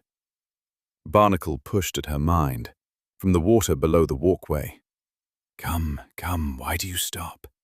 Why do you stand and listen to the stone? And she went to him, and they went on, down, toward the deep places where the drowned city's own dead did not go, toward the foundry district where the old world had cast its bells, and toward the pressure, mounting fight by fight, sleep by sleep, that would drive her at last to reach for the one note Halden had begged her never to sing. The pressure that broke her had a simple shape, too many in too tight a place, with Barnacle out of the water. They had come to a drowned stair hall, a place where the old world had cut a great flight of steps down through the living rock to reach a lower district, and the steps were dry. The water had drained away below into some deeper level, leaving the whole vast stairway open to the air for the first time in Wren's descent, which meant Barnacle could not swim it. He could haul himself down the dry steps on his four webbed limbs, slow and awkward and utterly out of his element. But he could not use the water, and the water was the greater half of what made him formidable. So that on the dry stair, he was only a large, frightened animal, a long way from anything he could shape. And the drowned found them there. Not a pack this time, a congregation. That was the word Wren's mind reached for, seeing them pour down the upper steps and up the lower ones in the same moment, the two grey tides converging on the exposed stair, with the two warm, living things caught between them. Dozens of husks, more than she had ever seen at once, drawn from half the district by the noise of Barnacle's clumsy descent. There was no floor to break here that would not drop them both into the same trap. There was no water to still. There was only the dry stone stair, and Barnacle stranded on it, and the grey tide rising from both directions, and Wren in the middle, with a striker and a flute, and a widening register that was not, she understood in a cold plunge of certainty, wide enough. She could kill 5. She could kill 10 if she spent herself to the edge of death. She could not kill dozens, and even if she could, the first one to reach Barnacle where he crouched, exposed and slow on the dry steps, would set its dead grip on his throat, and that would be the end of the only person she had. She fought, anyway. She broke the stair above them to slow the upper tide, and it cost her, and it slowed them by moments only. She got her back to Barnacle's flank, and worked the flute in a blur, brittling the stone under the nearest husks so they crashed through. Wicking nothing now, spending recklessly, her nose streaming blood, cramp climbing her legs, and still they came. And one got past her guard and lunged for Barnacle, and Barnacle reared and flung it off the stair with his blunt head, but took a raking gouge across the shoulder for it, and screamed. The sharp keening she'd heard on the day they met, the sound of pain that has stopped expecting to end, and pushed at her mind a blast of pure terror, the old cold terror of being alone in the dark, of dying alone in the dark. And Wren felt that terror go into her and marry her own, and something in her, cornered, exhausted, out of salt, out of options, out of everything except the will to keep this one warm creature alive. Something in her reached, without deciding to, for the note Halden had begged her never to sing. She knew it the way you know a cliff edge in the dark, by the feel of the ground falling away. Halden had never taught it to her. He had refused, absolutely, the one thing he ever refused her. But he had told her of it, to warn her from it. And in the telling he had described its shape so exactly that she had always, secretly, known she could find it, if she ever wanted to badly enough. There are notes a person can learn that feel like nothing else in the world, that make you forget you were ever afraid. And every one of them eats a piece of you to do it. The breaking note. Not the honest listening for what a thing wanted, its opposite, its inversion. The note that did not ask a thing what it wanted, but told it. That did not coax matter toward a new want, but simply shattered the want it had.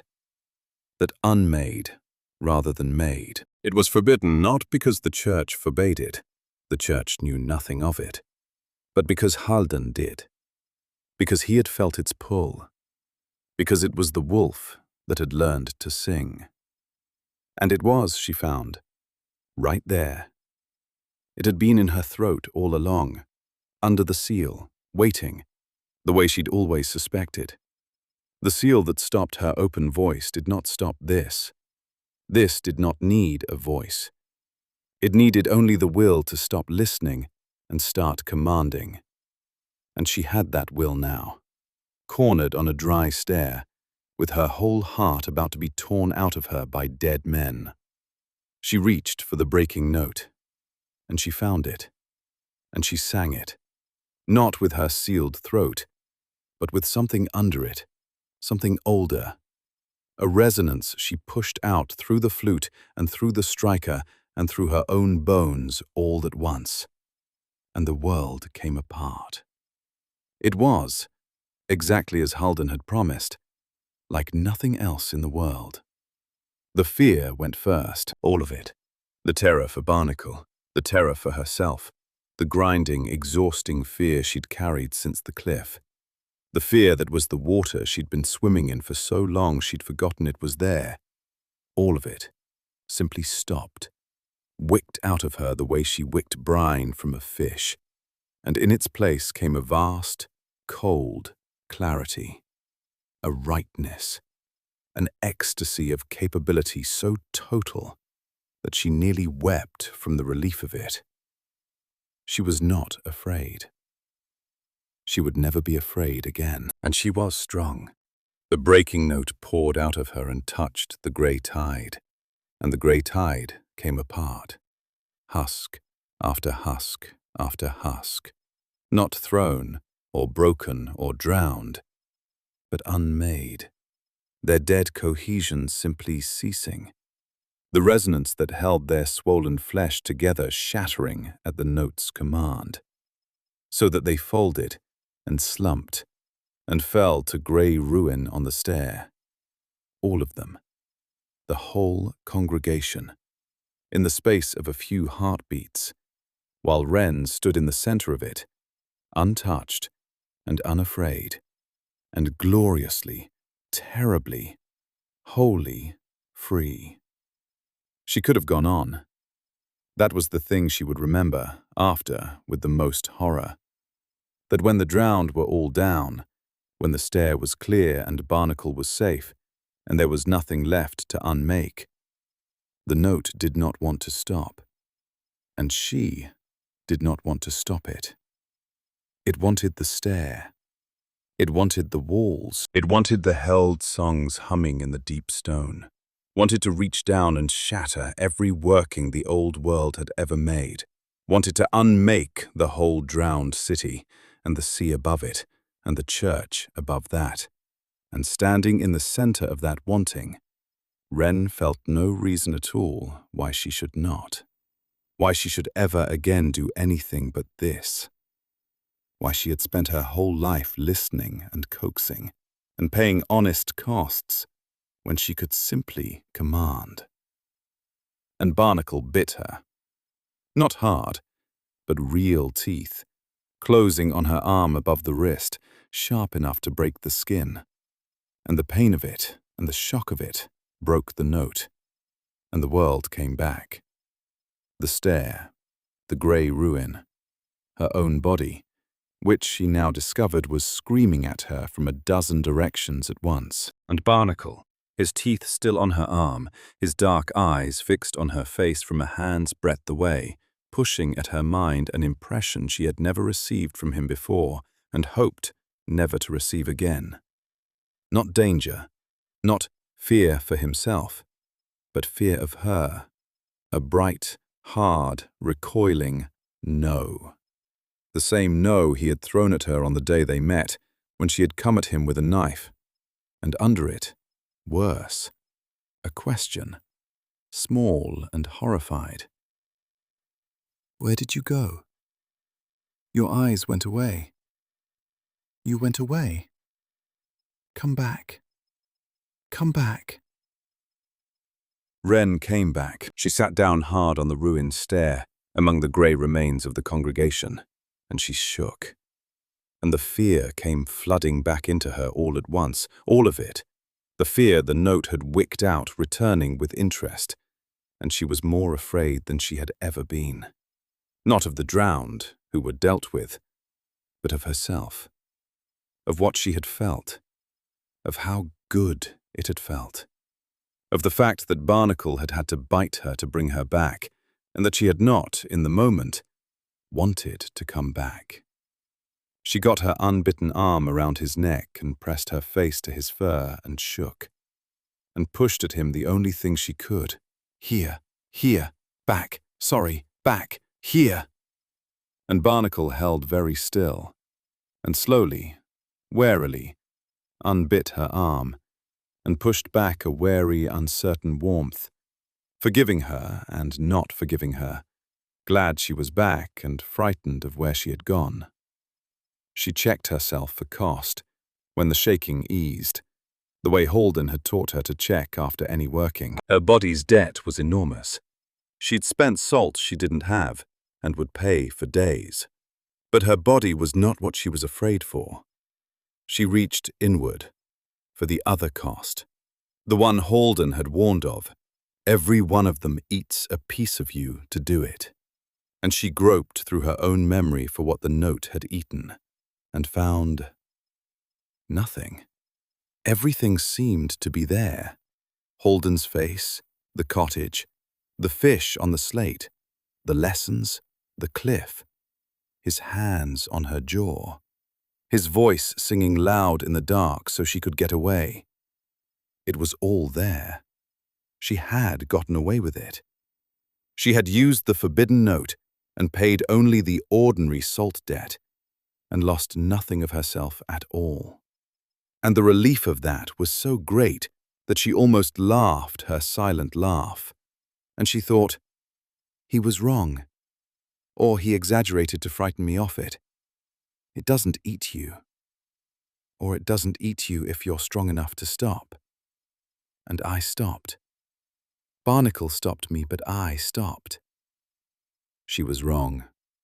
She did not know yet how wrong. The note had eaten something small this time, so small she would not notice its absence for a long while. A single thread pulled from a tapestry she was not, in that moment, looking at closely enough to see the gap. She thought she had gotten away with it. That belief, I got away with it, it doesn't cost what he said, was the most dangerous thing the note had done to her.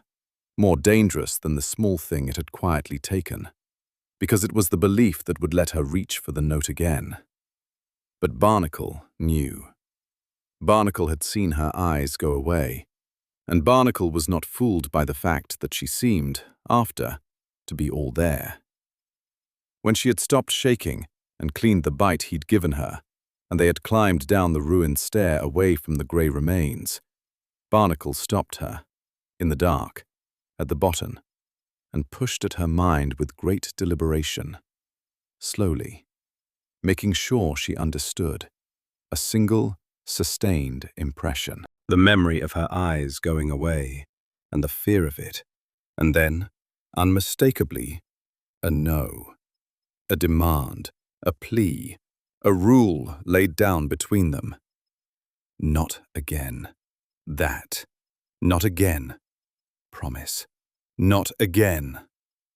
And Wren, who loved him and who was ashamed, and who did not yet believe in her heart that the note had cost her anything, pushed back the warmest, most solemn yes she could manage. Yes. Not again. Promise. Never again.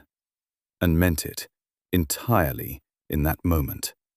And knew, underneath, in the place where she was honest with herself, that she was not sure she could keep it, because she had felt the note now, and nothing else in the world felt like it, and the deep was not done with them, and there would be another stair, another congregation, another moment with Barnacle's life in the balance, and she did not know, when that moment came, whether she would be strong enough to let herself be afraid. They went on into the dark, the promise made and already fragile between them, and above them the held songs hummed in the drowned stone, and ahead, though they did not yet know it, the water carried the far-off sound of a place where the old world had once cast bells. The foundry city announced itself as heat, which was the last thing Wren expected in the drowned dark. They came down out of the stair districts into a level where the water ran warm. Not warm as a half is warm, but warm as a stone is warm that has been in the sun. A ghost of heat that should have died 1,000 years ago and had not. And Wren, wading into it, understood before she saw a single carving that she had reached one of the great held songs at last. Something down here was still hot. Something down here had been sung hot in the old world and had never been allowed to cool. and the warmth of it seeped up through the water and the stone across a whole drowned district. And that district, when her light finally found the shape of it, was a foundry. It was vast beyond the temples, vast beyond the domed hall. The old world had cast its bells here, and it had cast them on a scale that made Wren's throat ache with a grief she could not name. For the church, the choir of St. Vesa, hung its sanctioned bells in every tower on the coast, and taught that the founding of bells was its own most sacred art, licensed and guarded and holy.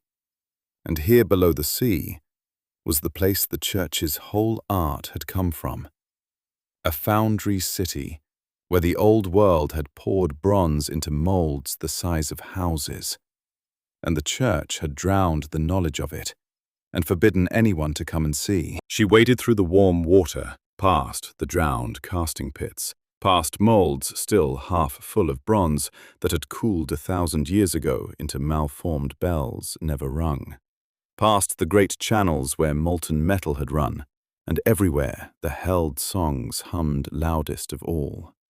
Because this was a place built on resonance, a place where the makers had sung the heat into the metal, and the shape into the bronze, and the voice into the bell.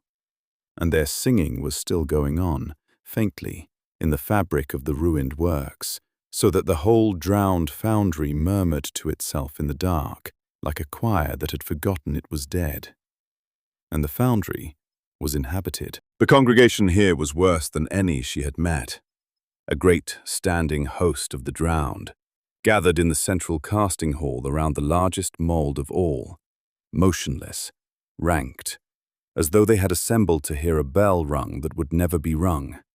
Hundreds of grey husks packed into the drowned foundry in a stillness more terrible than any charge.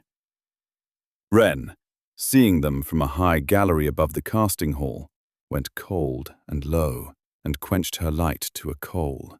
And Barnacle went still in the warm water beside her, and the two of them lay in the dark above the congregation, and understood that they could not fight through that. There was no breaking a host of hundreds, not honestly, not without reaching again for the note, and she had promised, and Barnacle was watching her, and she would not. So they did the other thing, the thing the deep had taught her, the thing that was slower and harder and cost more time than force. They went around, section by drowned section, gallery by gallery. They learned the foundry the way she had learned everything down here, by inches and by fear, threading the edges of the great congregation, taking the small, scattered husks in the outer works 1 and 2 at a time, in quick, brutal, wordless efficiency.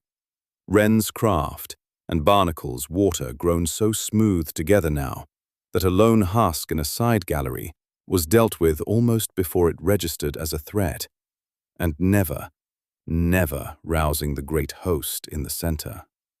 And in the working of it, the long, patient, dangerous threading of the drowned foundry, 2 things happened that mattered more than any fight. The first was that Wren began to understand what she wanted her craft to be. It came to her in the outer works, in a chamber where the old founders had kept their tools, tuning tools like Halden's but grander, flutes of bronze the length of her arm, and strikers she could barely lift. All of them worked and held so that they still hummed faintly when she passed her hand near them. She stood among the old founders' tools and felt the difference between them and the note. These makers had spent their lives listening. She could feel it in the tools, in the held songs, in the whole vast, honest labor of the drowned foundry, listening for what bronze wanted, and heat wanted, and the great bells wanted, and coaxing all of it over lifetimes into works so true they had outlasted the world that made them. That was the craft. That was what Halden had given her, and what the deep had grown wild and dangerous, but had not, underneath, changed. And the note was the betrayal of all of it. The refusal to listen. The wolf. Standing among the old founder's tools, warm water to her chest, the held songs humming around her, Wren made a decision that had been forming since the stair hall. That she would be a maker. That whatever the deep had turned her into, she would turn it toward listening and not commanding, toward the honest cost and not the ecstatic theft, toward Halden's craft and not the note. And that if she could not pass the warden as a maker, then she would find another way, or she would not pass it at all, because passing it as the other thing would cost her the very self she was climbing out to keep. She did not know yet how hard that decision would be to hold, but she made it among the old founder's tools, and it was a real decision, and it changed her. The second thing was that she found the bell.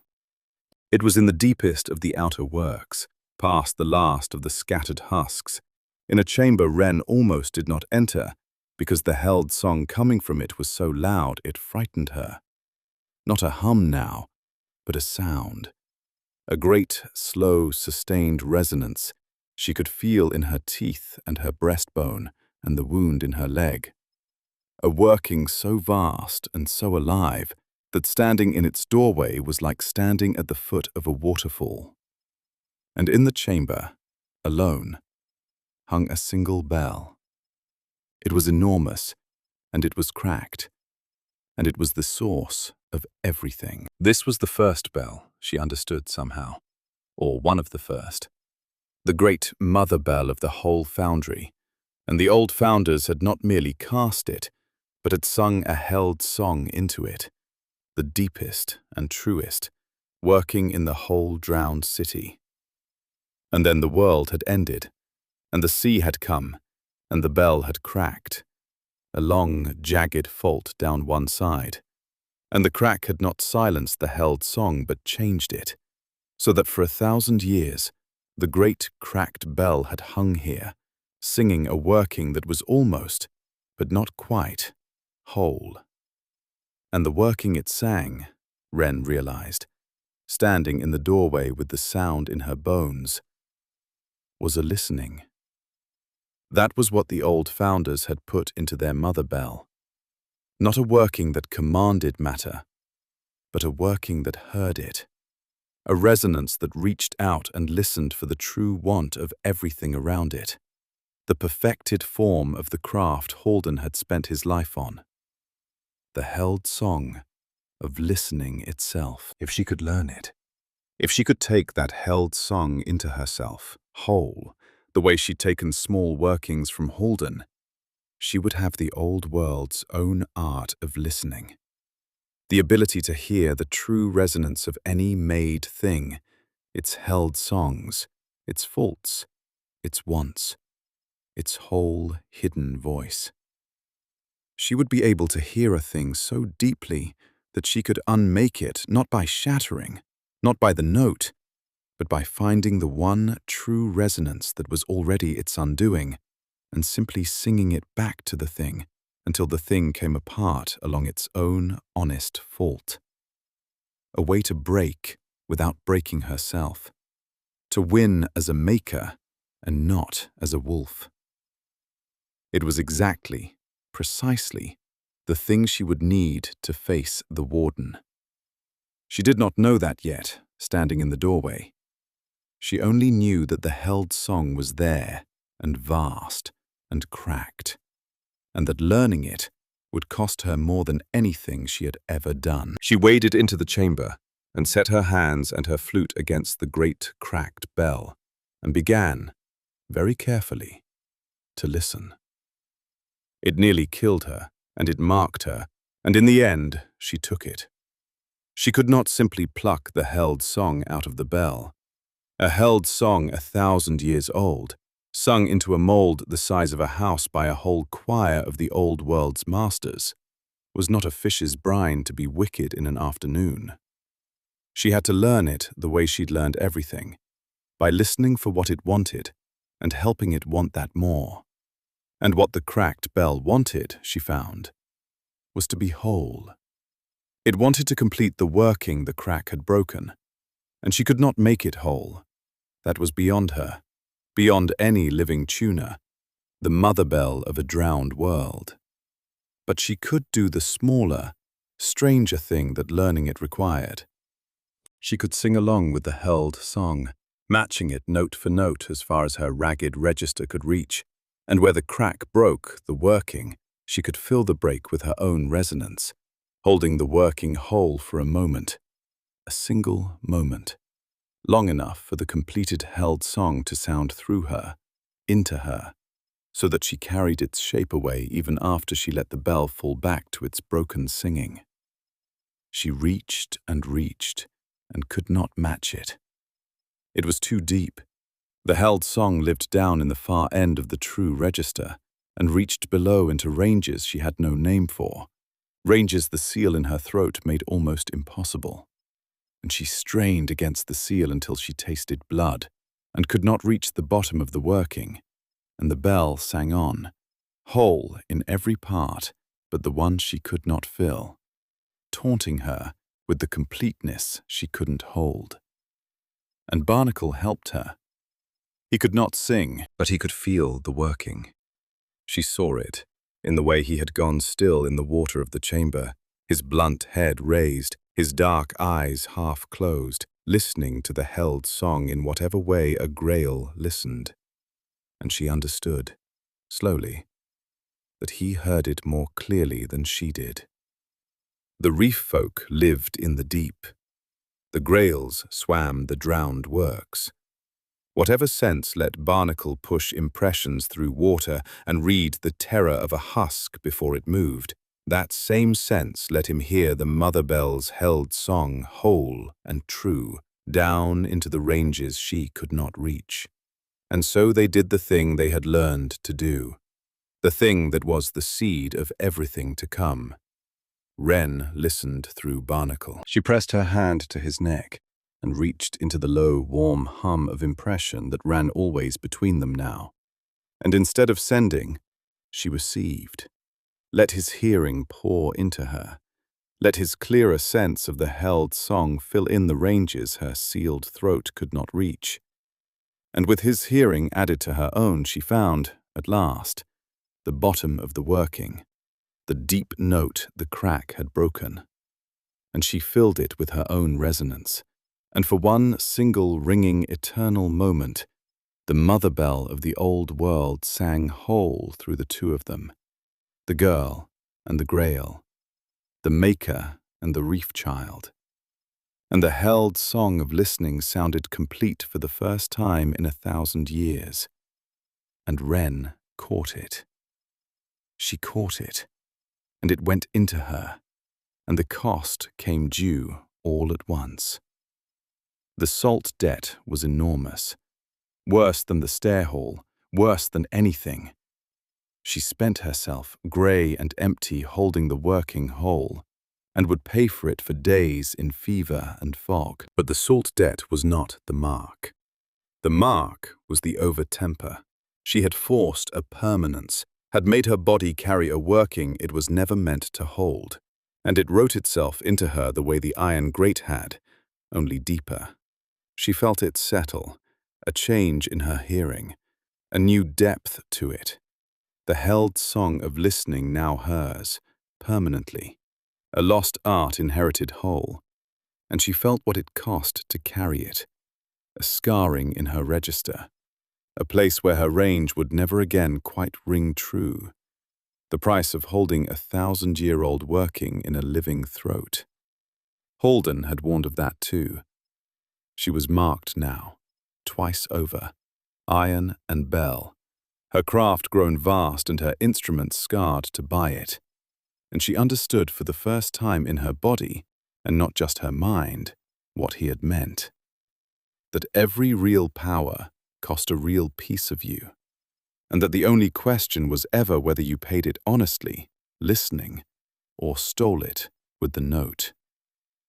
She had paid honestly. She had the held song of listening now, the old world's own art of hearing, and she had bought it with salt and scar and Barnacle's help, and never once reached for the note. And that mattered. That mattered more than she could say, because it proved the decision she'd made among the Founder's tools was possible. That there was another way, a maker's way, a hard, slow, costly way to grow strong that did not require becoming the wolf. But when the working was hers, and she had stopped shaking, and Barnacle had fed her, and she had come back a little from the grey edge, they climbed to the high gallery above the great casting hall, and she used her new hearing to listen out across the drowned foundry toward the deeper districts beyond, hunting the resonance of the rising stair. And she found it. Far off, at the very edge of her new, deepened hearing, past the foundry, past the last of the drowned districts, she heard the stair. She heard the held song of the rising stair itself, the old world's working that had cut a way up out of the dark toward the light. And she heard, standing upon it, singing, vast and slow and patient and utterly deadly, filling the whole deep end of her hearing with a resonance that unmade everything it touched.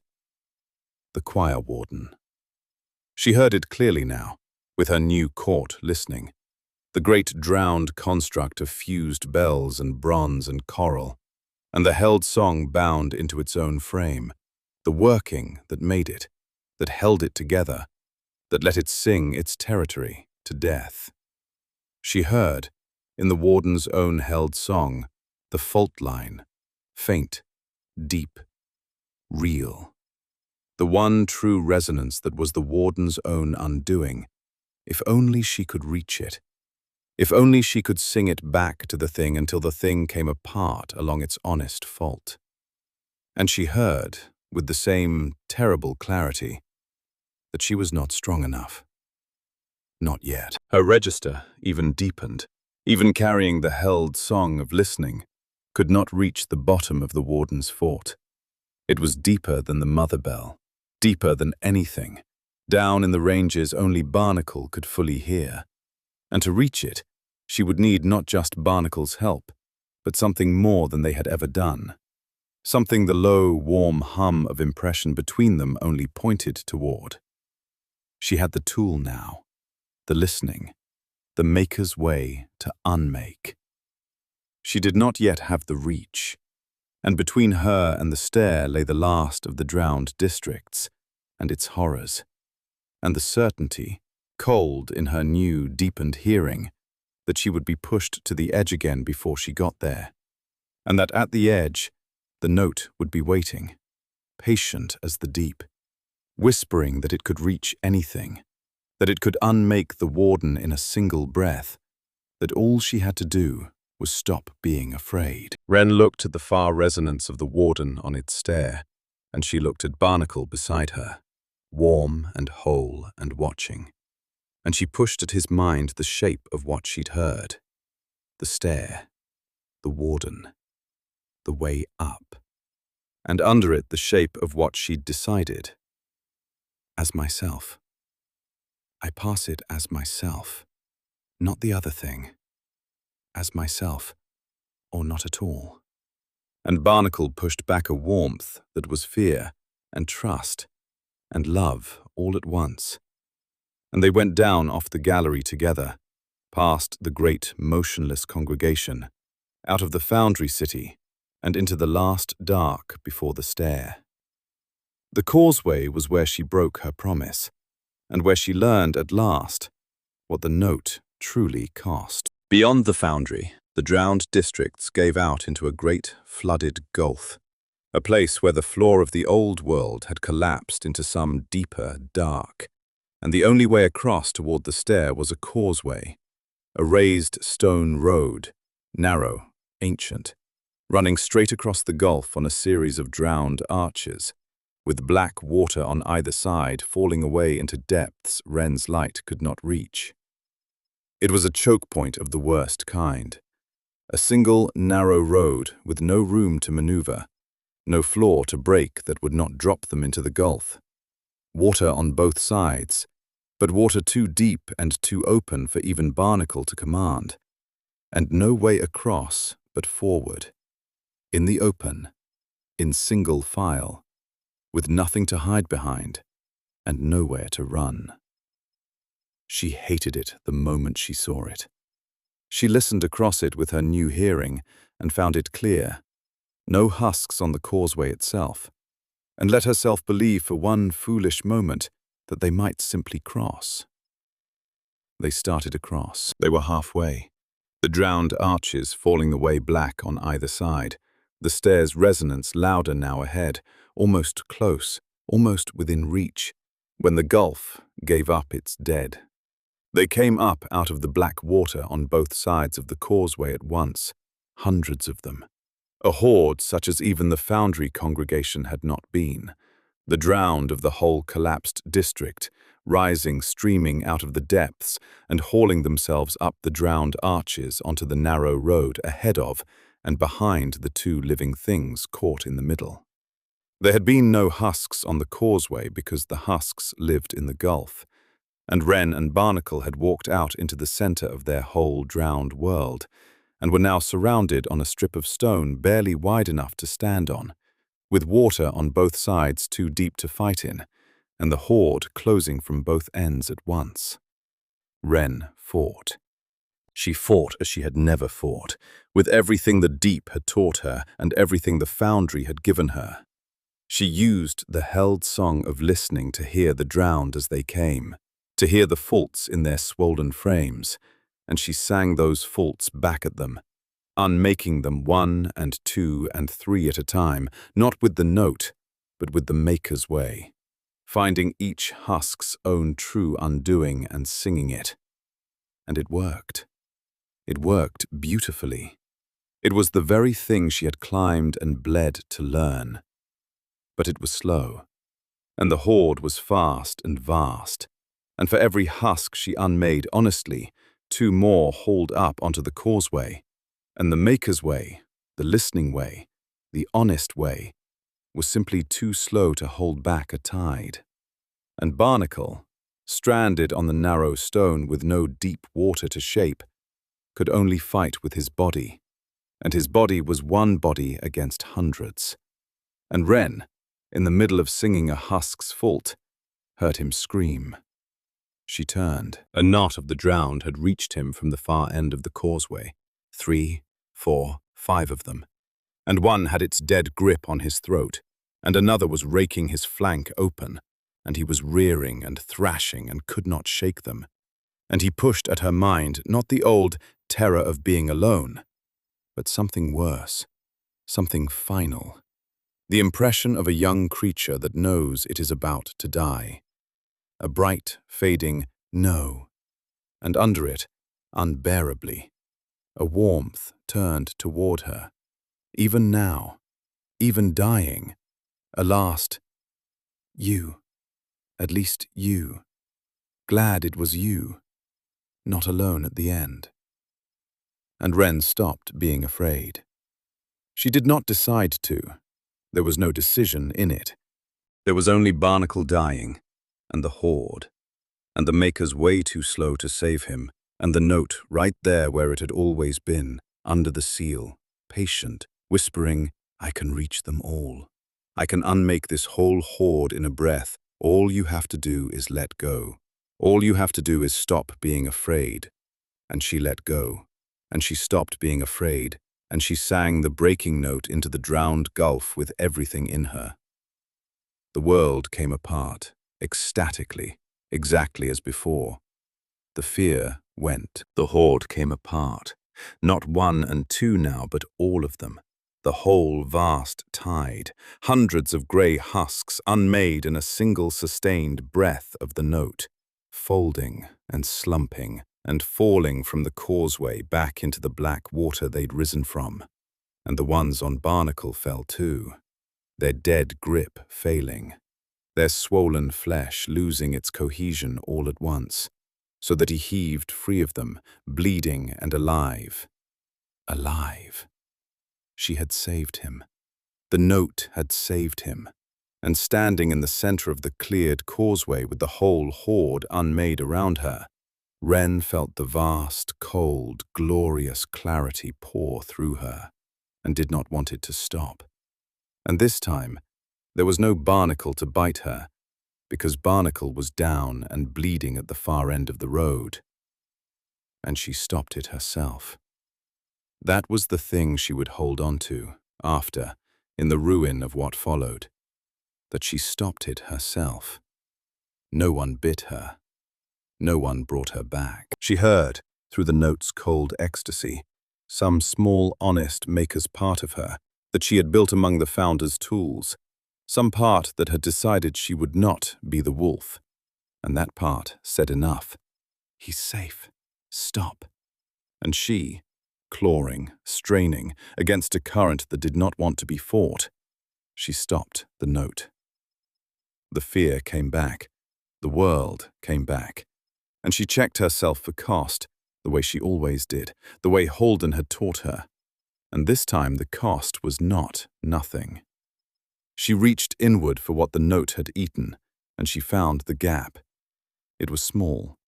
It was so small that a person not looking for it might live a whole life and never find it. But she was looking for it, because she had promised Barnacle and broken the promise, and needed to know what the breaking had cost. And so she found it. A hole where a memory of Halden had been. Not a large memory, not his face, not his voice, not the cliff, not the cottage. Those were all still there, and the relief of that was so great she almost missed the hole entirely. What was gone was a lesson, a specific lesson, a specific afternoon. She could feel the shape of its absence the way your tongue feels the socket of a pulled tooth. There had been a day, she knew there had been a day, when Halden had taught her something, sat her down and taught her some particular thing about the craft, something that had mattered, and she could no longer remember what it was, or when, or what he'd said, or how his hands had moved, or what she'd learned. There was only the socket where it had been. The note had reached into her and pulled that one thread from the tapestry of everything Halden had given her, and pulled it clean, so that she would never know what she had lost, only that she had lost it. Only that a piece of her master was gone from her forever, and had gone to buy the unmaking of a hoard. She sat down on the cleared causeway among the black water and the memory of the fallen dead. And she understood. She understood the whole of it at once, everything Halden had tried to warn her from, everything the note truly was. It did not merely feel like nothing else in the world. It ate you. It ate the very thing she had thrown herself off a cliff to protect, the very thing she was climbing out of the dark to keep alive. Halden's craft, Halden's self, Halden's whole inheritance living on in her memory. And it ate it, a thread at a time, painlessly, invisibly, so that a person could use the note again and again and always find, checking after, that they seemed to be all there, that they'd lost nothing they could name, right up until the day they realized they could no longer remember the face of someone they had loved, or the lesson that had made them who they were, or why they had ever been afraid of a note that only ever gave and gave and gave. The note was not a wolf that would tear her open where she could see the wound. It was a wolf that ate her from the inside, quietly, one memory at a time, and left her feeling stronger every day, until there was nothing left of the girl who had loved an old man on a cliff, but a very powerful thing that unmade whatever it touched, and remembered nothing worth keeping. She had used it to save Barnacle. She would do it again to save Barnacle. She knew that about herself now, coldly. But she also knew, sitting on the cleared causeway with the socket of the lost lesson aching in her, that she could not use it against the warden, because the warden was not a moment's crisis. The warden was the whole climb's end, the thing she had bled and grown and inherited a held song to face, and to face it with the note would mean holding the note not for a breath, but for a battle, would mean paying not one thread but a fistful, would mean coming out the other side of her victory if she survived it, having lost so much of Halden that the very self she was climbing out to keep would be gone. She would win and be no one. She would reach the surface, a powerful, empty, unmade thing that could not remember why it had wanted the surface at all. She would not do that. She would rather die on the stair as herself than climb it as the note's creature. She crawled to Barnacle at the far end of the causeway, and he was badly hurt. The throat grip had not crushed him but had torn him, and his flank was raked deep, and he was frightened. And when she reached him, he pushed at her mind first a warmth, relief, alive, you're back, alive. And then, seeing her face, seeing whatever was in it, the wary, fearful question again. Your eyes went away. Again. You promised. Again. And Wren, this time, did not send back a sorry or a never again. She had made that promise and broken it, and she would not make it again lightly. Instead, she did the hardest thing, the honest maker's thing. She opened the low, warm hum between them all the way, wider than she ever had, and she showed him the truth. She showed him the note, and how it felt, and how it had saved him, and then, carefully, so he would understand, she showed him the socket where the lesson had been, the hole in Halden, the thing the note had eaten, and under it, her own horror and her own resolve, and she pushed at him, slowly, the shape of what she had decided on the causeway. It saves us, and it eats me. It ate a piece of him. I can't use it on the warden, or I climb out as no one. I have to find another way. Help me find another way. Don't let me reach for it again unless we are dying. And if we are dying, she made herself send it truly. If we are dying, I would rather lose a piece of him than lose you. But only then, only dying. Help me hold to that. Barnacle received all of it. He was quiet a long time, in the dark, on the causeway, bleeding. And then he pushed back at her the most solemn impression she had ever felt from him, slow and deep and certain. A vow to answer her broken vow. I watch. I hold. I bite if you go too far. I keep you, you. That is mine now. I keep you, you. And Wren pressed her face to his torn neck and began to wick the corruption from his wounds, and wept without sound, and knew that she had found, in the worst moment of the whole descent, the one thing that could get her up the stair as herself. Not a working, not a held song, not a wider register, but a person who would keep her a person. A bond that would hold her to herself when her own strength failed. The very thing the church forbade, and the reef faith held sacred, and the deep had given her. Someone to be strong with, so that she never again had to be strong in the terrible, self-eating, solitary way of the note. They did not go on at once.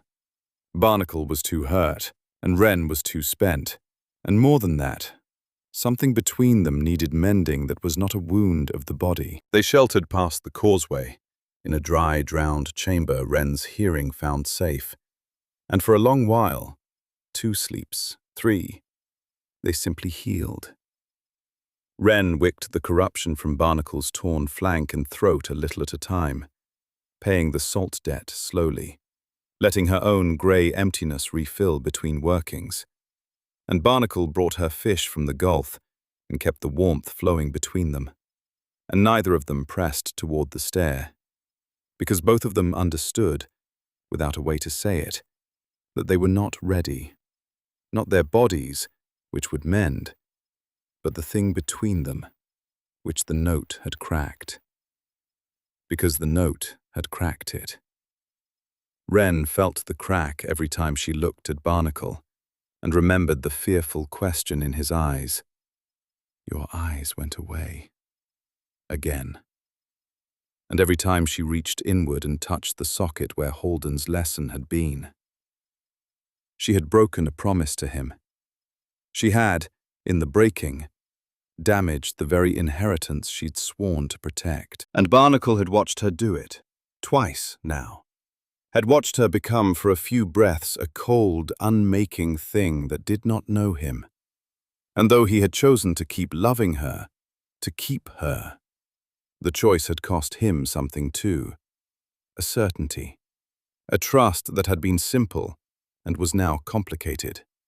The trust of a young creature who had believed his person was wholly safe, and now knew that his person carried a wolf inside her that might, in the worst moment, turn even on him.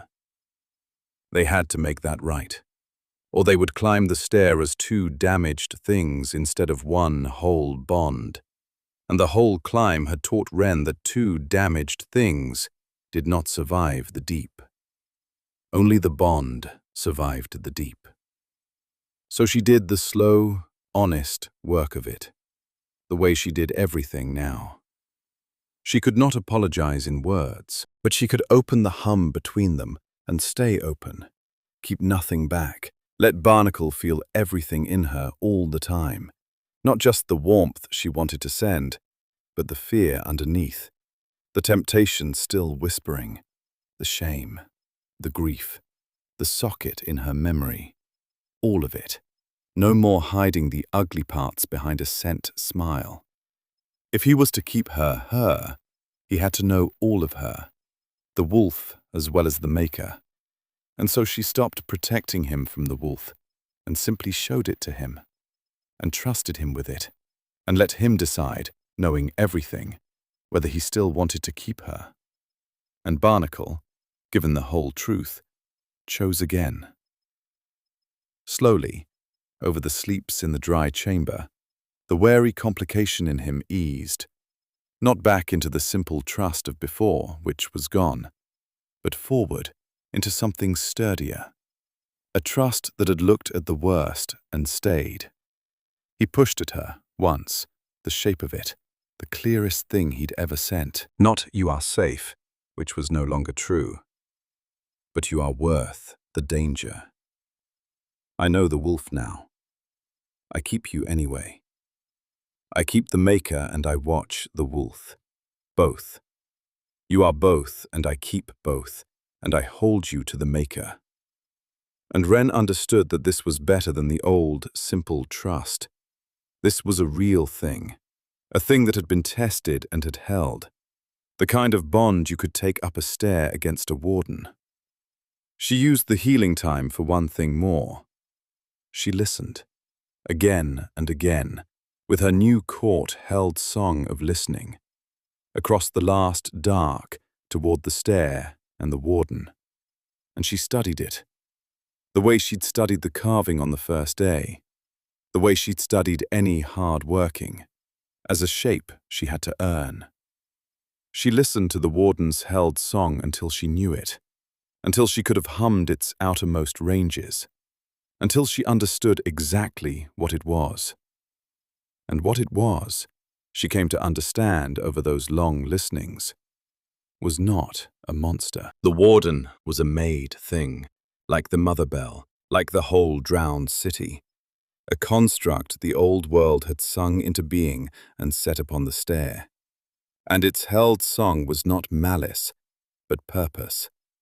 It had been made to guard the stair, to keep the deep sealed from the light, and the light from the deep, to stand at the one way up and let nothing pass. It was a caretaker. It sang its territory to death, not out of hunger, but out of office, the way the sextons had come up her cliff with merry bells out of office, doing the thing they were made to do. And Wren felt a strange, cold kinship with the thing she had come to unmake. It was the old world's sexton. It kept the old world's silence. And she was, exactly as she had been on the cliff, a small, living thing that wanted only to get past the guardian to the light, and that the guardian, faithful to its office, would sing to death without hate and without mercy, because that was what it was for. She heard, over and over in her listenings, the one fault in the warden's great held song, the deep, true resonance that was its own undoing, the note that, sung back to it, would make it come apart along its honest fault. She heard it, and knew she could not reach it. It lived below even the mother bell's depths. Down in the ranges only Barnacle could fully hear. And to sing it, she would need not just Barnacle's hearing lent to her as she'd borrowed it at the mother bell, but something more, something total. She would need to hear as Barnacle, to reach through him all the way down into the deep ranges and sing from there, which was a thing they had never done, a thing that was not lending, but joining, a thing the low, warm hum between them only gestured at. And she understood, listening, healing, mending the bond in the dry chamber, that this was the whole shape of the ending waiting for her. That she would face the warden, and the note would be there, whispering that it could unmake even the warden in a breath. That all she had to do was pay the last of Halden and stop being afraid. And that the Maker's way, the honest way, the only way that would let her climb out as herself, would require her to do the thing they had never done, to join with Barnacle so completely that she could reach the deep fault of the warden's held song and sing it back to the thing until the thing came apart. And that this joining, whatever it was, would be the true bond, the soul bond the reef faith spoke of, the thing that would tie her to Barnacle past any parting, and that she did not know if they could do it, and that if they could not, she would die on the stair, or worse, break and win as the note's creature, and lose the last of the old man she loved. She showed all of that to Barnacle, too. She showed him the fault she'd heard, and the depth she couldn't reach, and the joining that might reach it, and the risk of it, and the price. And Barnacle, when he understood, did not hesitate any more than he had hesitated on the day they left the plaza together. He pushed at her the same warm, certain word he'd sent then, the word that had made a company of a girl and a beast, only deeper now and final. Together. And under it, the thing that made her weep, all the way down. I hear the deep. You sing it. We do it together or not at all. I would rather go all the way down with you than stay safe apart. Take my hearing. Take all of it. I am not afraid to be joined to you, Wren. I have wanted to be joined to you since the plaza. Reach through me. Sing the warden's fault. And if it kills us together, which is the only way I want to die. They rested one sleep more, until Barnacle's wounds had closed enough to bear the fight, and Wren's salt had refilled enough to spend. And then they made ready.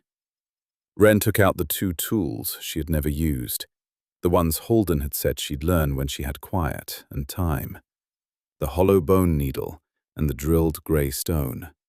And she listened to them now with her held song of listening, and understood them at last. The needle was for the throat, a founder's tool for the delicate work of unsealing, and the stone was its anchor.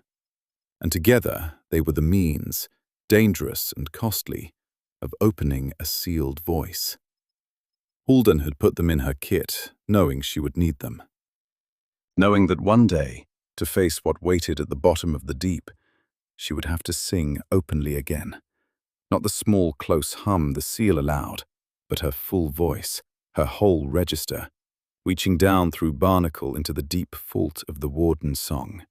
And that no one would be there to unseal her, so she would have to do it herself, the fast, terrible way, exactly as he had sealed her. She could not do it fully. Unsealing all the way was beyond her, alone, in the dark, and would kill her. But she could do it part way.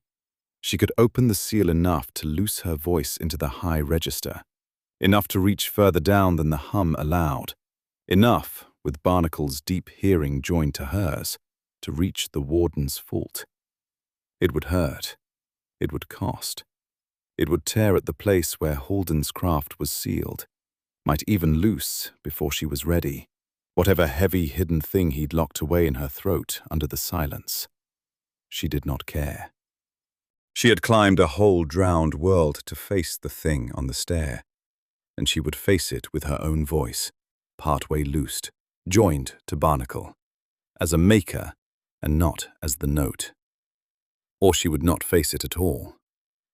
She set the founder's needle to her own throat in the dark, and Barnacle pressed close, and she pushed at him one last impression before she began, not fear, not doubt, but a warmth as large as the one he'd first sent her in the drowned market. Together, then, all the way down. Thank you for keeping me. Let's go up. And she began, carefully, in agony, to open her own sealed throat. And her voice, silent for so long, for the whole long descent, came back to her in a thin, loosed thread of high-register song, ragged and painful, and hers. And with it, the seal cracked part way, and something behind the seal shifted. The heavy, hidden thing Halden had locked there, stirring toward the light. And Wren swallowed the pain, and rose, and turned with Barnacle toward the last dark, and the rising stair, and the warden that stood upon it, ready at last, as herself, to climb. The stair rose out of the deep like the last idea of the old world. They came to it through a final drowned gate, and beyond the gate, the drowned city simply ended. The packed districts, the causeways, the foundries, all of it gave way to a single vast open shaft going up. A wound cut clean through the living rock, from the deep dark toward, impossibly far above, a smudge of grey that was not light and not dark, but the memory of light. The first not black Wren's eyes had seen since the chalk scar swallowed her. And up the center of the shaft, spiraling, ancient, sung into the rock by the old world as its one road between the deep and the sky, rose the stair. It was broad enough for 10 to climb abreast. It was worn smooth by 1,000 years of water. It went up and up and up toward the grey memory of light, and it was, in every carving and every held song still humming in its steps, exactly what the first day's carving had promised. The way out. And at its foot, filling the base of the shaft, singing, stood the warden.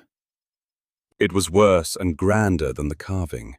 It was worse and grander than her listenings had prepared her for.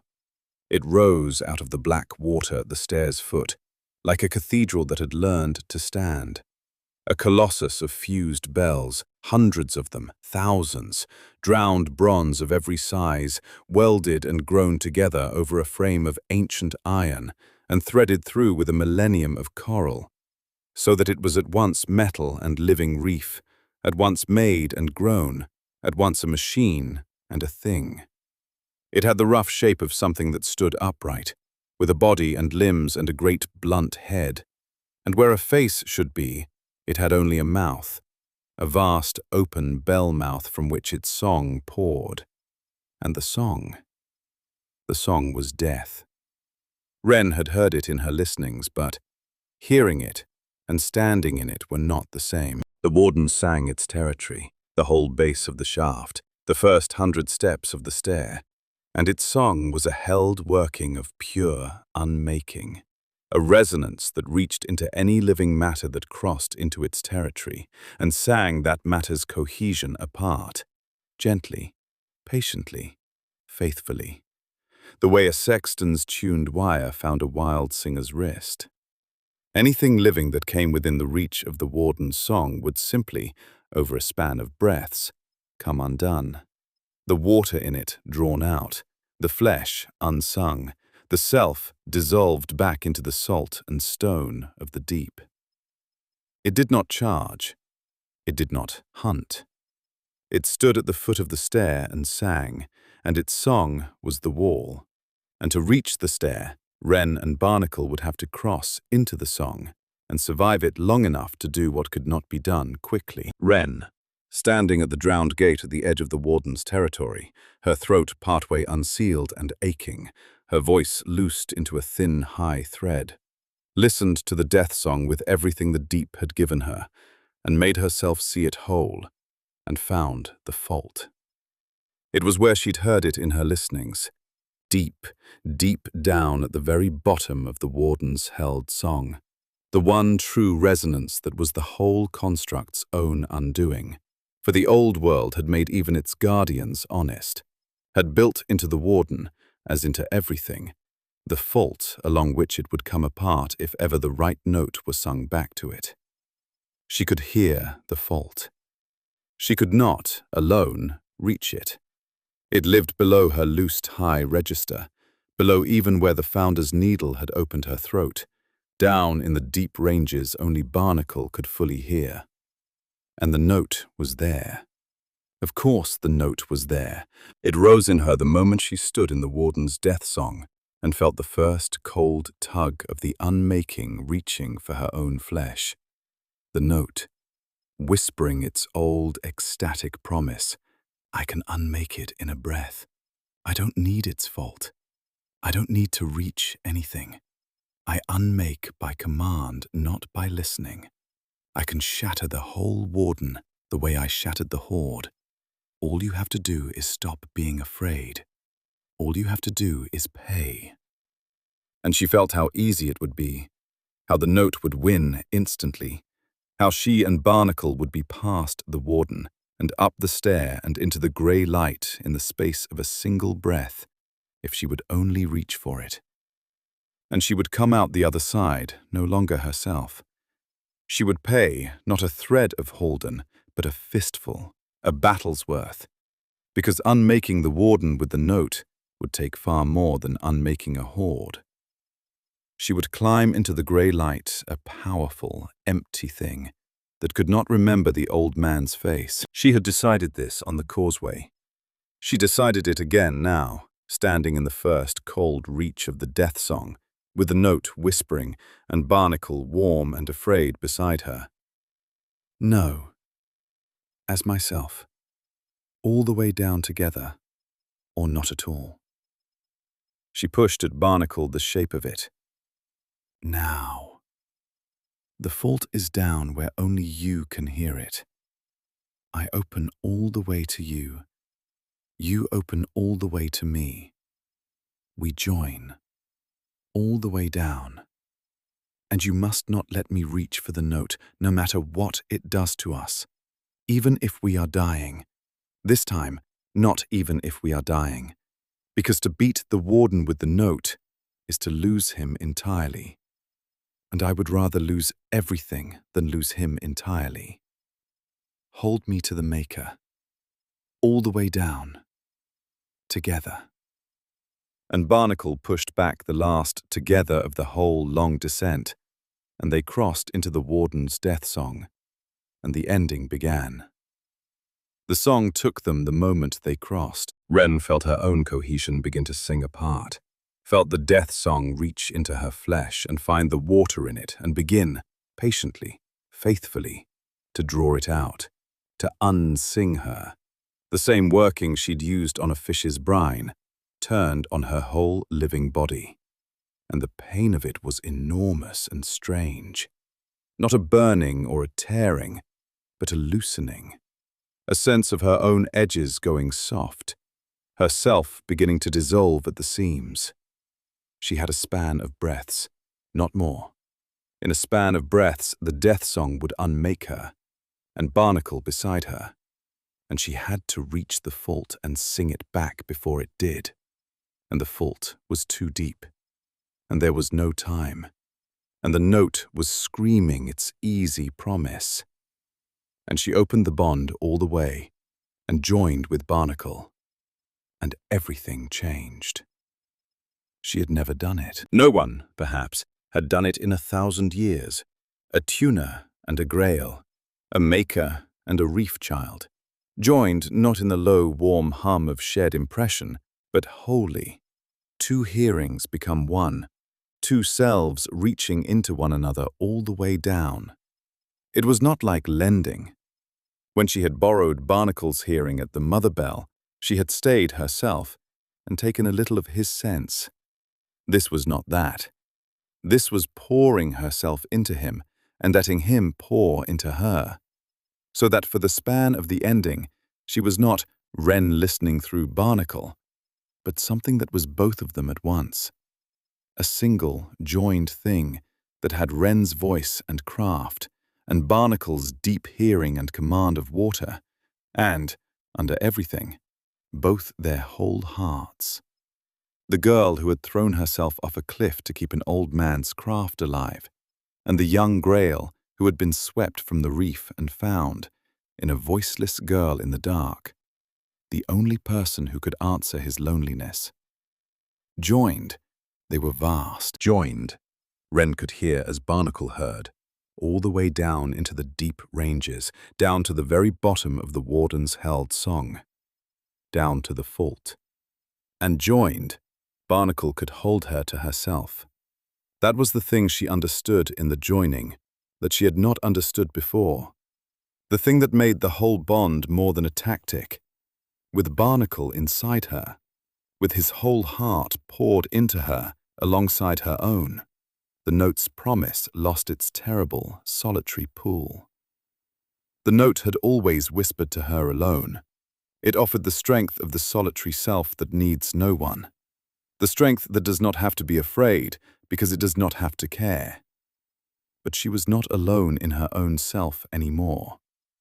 Barnacle was in there with her, warm and certain and unafraid of the wolf, holding her to the maker, and the note, whispering its promise of a strength that needs no one, found no one to whisper to, because there was no one alone in Wren anymore for it to seduce. The bond did not merely give her the reach to sing the fault. The bond made her, for the span of the ending, immune to the note, not because she was strong enough to resist it, but because she was no longer alone enough to want it. She reached down, through Barnacle, through the joined vastness of the two of them, all the way to the bottom of the warden's held song, and she found the fault, and she sang it. She sang it with her own loosed voice, partway unsealed, ragged and painful and hers, reaching down through the bond into ranges her sealed throat could never have touched alone. And Barnacle's command of water carried the resonance through the death song's own medium, so that her singing of the fault rode the warden's territory back into the warden itself, the guardian's death song becoming the road along which its own undoing travelled. She sang the warden's fault back to the warden. She did not command it. She did not shatter it with the note. She listened it apart, found the one true resonance that was the great construct's own honest undoing, the fault the old world had built into even its guardian, and sang that fault until the warden came apart along it, the way she'd unmade a single husk on the causeway, only vast, only the whole cathedral of fused bells and drowned bronze and 1,000-year coral coming undone along its own true fault. The maker's way, the honest way, the way that cost her salt and scar and everything but not one thread of Halden. It cost everything else. Holding the fault song against the warden's death song, in the joined vastness, for the long, terrible span it took the colossus to come apart. The salt debt was beyond anything, beyond the mother bell, beyond the hoard. And she spent herself grey and then past grey, spent salt she did not have, felt her own body begin to fail even as the death song's unmaking still reached for her, so that she was being unsung from without and emptying herself from within at once. And she held, and Barnacle held her, and the warden came apart. It came apart slowly, and then all at once. Bell after bell fell silent as its fault reached them, the great death song breaking into pieces, into discord, into a vast tolling collapse as the fused colossus lost the held song that had made it one thing and became, again, what it was built from: 1,000 drowned bells, a frame of ancient iron, a millennium of coral, all of it coming apart and falling with a sound like the end of the world, back into the black water at the foot of the stair, the guardian of the deep, unmade at last, along its own honest fault, by a girl who had refused to become a wolf. And in the last moment of it, as the death song broke and the warden fell, Barnacle was hurt. Wren felt it through the joining, felt it as if it were her own body, which, for that span, it nearly was. A falling piece of the collapsing colossus, a great mass of fused bronze and coral, coming down through the black water where Barnacle held himself, holding the resonance, holding her, all the way down, and unable in that instant to shape the water to save himself, because every part of him was pouring into the joining, into keeping Wren reaching the fault, into keeping her. He could have saved himself and lost the fault. He did not. He held all the way down, and the falling mass of the dying warden came down on him and drove him under and broke him, a grievous, crushing wound down his whole length. And Wren felt it through the bond as the last bell fell silent, and the death song ended, and the warden was gone. The song ended. The unmaking stopped reaching for her. She was empty and dying, and the fault was sung, and the warden was down, and the stair, at last, lay open. The rising stair, spiraling up out of the deep toward the grey memory of light, unguarded, clear. The way out. She had climbed a whole drowned world to reach. She had won. She had won as herself, with every thread of Halden intact, the note refused, the Maker's way held to the end. And Barnacle was broken in the black water, and the joining was still open, and she felt him dying. She half fell, half swam to him through the ruin of the warden, the loosed thread of her voice failing, her body grey and past grey, and she got to him where he lay crushed and sinking, and she felt through the bond that he was going, that the falling bronze had broken something in him that would not mend on its own, that he had spent the last of himself holding her to the fault and to herself, and had nothing left, and that he was afraid, not of dying, she felt, but of the old cold thing, the being alone in the dark. Don't want to go back to alone. Stay. And Wren, empty, dying, with nothing left to spend, spent it anyway. She had no salt left.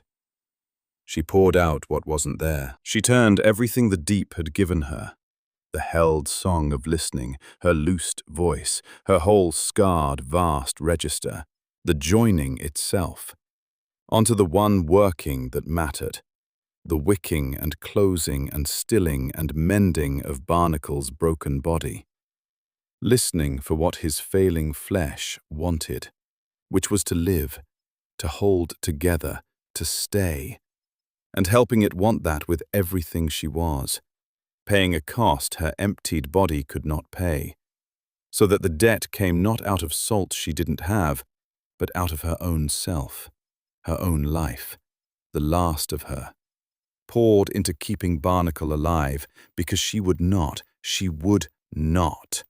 climb into the grey light having won and lost him, having beaten the warden and kept every thread of Halden, and lost the one person who'd kept her a person. That was not victory. That was the note's victory by another road, and she refused it. She mended him. Barely. Enough, she felt, through the fading joining, his broken body catch and hold and begin, slowly, to knit. Not healed, grievously hurt, but no longer dying, no longer sinking, no longer going back to alone. And she felt his fear ease, and his warmth turn toward her one more time, faint and grateful, and afraid for her now, for the girl who had emptied herself past empty to keep him. Stop, you're going too. Stop, I'm held. Stop. And she did stop, because she had nothing left to give, even if she had wanted to give it. And the joining, its work done, began to close. But it did not close all the way. That was the last thing she understood before the grey took her, that the joining, having been opened all the way down, having held two selves as one through the unmaking of a guardian and the mending of a mortal wound, did not, when it was done, close all the way back. Something in it had set, the way an over-tempered working sets, the way the held song of listening had set into her scarred register. She and Barnacle had reached all the way into one another, and some part of that reaching had become permanent. A low, warm thread, running now not just between them when they were near, but through them, always. A joining that had become a bond that had become, in the Reef Faith's old forbidden word, a soul tie, so that she would never again be wholly alone in her own self, and neither would he, and the note would never again find a solitary wren to whisper to, because there was no solitary wren anymore. There was only Wren and Barnacle, joined past any parting, the girl and the grail, made kin down in the deep where no church could forbid it. She had climbed the whole drowned world to reach the stair. She had refused the note and beaten the guardian as herself. She had emptied her own life to keep the one person who'd kept her a person, and in the keeping, had been bound to him forever. And now, grey and past grey, spent past spending, with the stair at last lying open above her toward the grey memory of light, Wren felt her emptied body finally fail, and she began, gently, to sink into the black water at the foot of the open stair. And the water went still. Not the stillness of her still song, not any stillness she had made or ever could. The whole black water of the shaft, the whole deep, from the foot of the stair down into the drowned world and up toward the grey light, went utterly, completely, impossibly still, as though the sea itself had stopped, as though something vast had drawn a breath and held it, and in the stillness, a voice that was not a voice, that was the held song of the whole deep speaking at once, that came up out of the drowned world and the salt beneath everything, and the 1,000-year silence the church had built its power upon, spoke into the joined and fading mind of the girl who had just unmade its guardian. Well, there you are. It has been a very long time since anyone came all the way down. Do not sink just yet, small maker. You have done a great thing, and a terrible one, and now you and I must talk about what you have broken. She did not sink. The stillness held her the way the death song had unheld her, and she hung in the black water at the foot of the open stair, grey and emptied and barely alive, with Barnacle broken but breathing pressed against her. And she listened, because there was nothing else left to do, to the thing that had spoken. It did not show itself. She understood that it could not, or would not, that it was not a thing with a shape to show, that it was the stillness itself, the held voice of the whole deep, and that it was speaking to her from everywhere and from below everything, up out of the salt, beneath the salt. But she could feel where it was. It was down, below the drowned city, below the foundry city, below the deepest districts she had crossed, at the true bottom of the undertide. And it was bound there. She felt that clearly, bound the way she had been sealed, only vaster and older and more terrible. A thing held in place by a working so old the drowned city was young beside it. A thing that had been down there in the dark, waiting, since before the old world sang itself apart. "You cannot answer me in words," the voice observed, without impatience, without warmth, without anything Wren could name except a vast and ancient attention. "He took your voice, the old one. I can feel the seal, and I can feel that you have begun, foolishly and bravely, to open it. And I can feel what he hid beneath it, which you have not yet reached, and which I will not tell you, because it is not mine to tell, and because you are more interesting not knowing. No matter. You need not speak. I have listened to the drowned world for longer than your church has had a name, and I can hear you, the way you have learned at last to hear. Be still and be heard." And Wren, having no choice, was still and was heard. And the thing in the deep listened to her the way she had learned to listen, all the way down, and knew her. Knew the cliff and the cottage and the old man's sacrifice. Knew the seal and the fall and the long climb. Knew Barnacle and the plaza and the causeway and the note. Knew the socket where Halden's lesson had been. Knew that she had refused the note at the warden and won as herself, and emptied her life to keep her grail. Knew all of it in a single long draught of attention, the way she'd read a fish, the way she'd read the drowned carving on the first day. So, it said, when it had read her whole. A wild singer's apprentice, sealed and thrown down and grown wild in my dark. You have climbed my whole world, small maker. You have done what no living thing has done in an age. You have unmade my warden and opened my stair. I should be angry. I find I am not. I find I am something I had almost forgotten how to be, which is interested. Let me tell you what you have done, since no one above will ever tell you the truth. And the truth is the only thing I have left to give, and the only thing you have not yet stolen or earned. You wish to know what the undertide is truly for. Your church says it is a grave. The reef folk say it is unfinished work. The reef folk are closer, but they do not know what the work was. And I do. The old world did not sing itself apart. That is a lie, small maker. The church's oldest and most necessary lie, the lie beneath all their other lies, the lie their whole silence is built to protect. The old world did not destroy itself with too much singing. The old world was destroyed by something else. It does not matter now what, it was very long ago, and it came from outside, and it drowned the coast and broke the world's shape. And the makers of the old world, the great makers, the founders whose bells you have walked among, they did not cause the drowning. They fought it. They sang against it. And when they could not stop it, they did the only thing left. They began a working, the greatest held song ever sung. A working meant to hold the broken coast together, to keep the sea from taking everything, to hold the world in a kind of tuned and stable grief until it could, someday, be finished and made whole.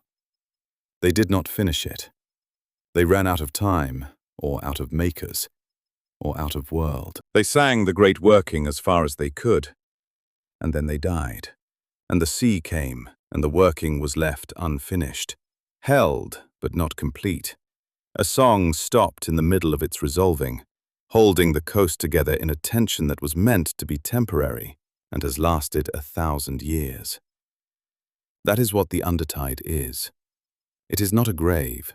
It is an unfinished working the size of a coastline, a held song still ringing, still holding, still waiting for someone to finish it. And it is failing. It has always been failing, slowly, the way the iron grate you broke was failing, the way all held things fail. And your church knows. Your church has always known. That is the true secret beneath their silence. Wren, hanging grey and emptied in the still black water, listened and understood, and felt the whole shape of her life reorder itself around the thing in the deep's words. The church does not forbid tuning because it will drown the world, the voice went on, remorseless, patient. The church forbids tuning because the great unfinished working must someday be finished, and finishing it will require makers, wild singers, free tuners, listeners like you, singing the old world song to its resolution at last. And the church cannot allow that. Do you understand why? Because the church is not made of makers. The church is made of what it calls sanctioned bells. And a sanctioned bell, small maker, is a bell that has been founded and then set, its tuning fixed, its held song locked, made permanent and unchangeable so that it can never be tuned again. That is the whole of the church's art. They do not make, they set.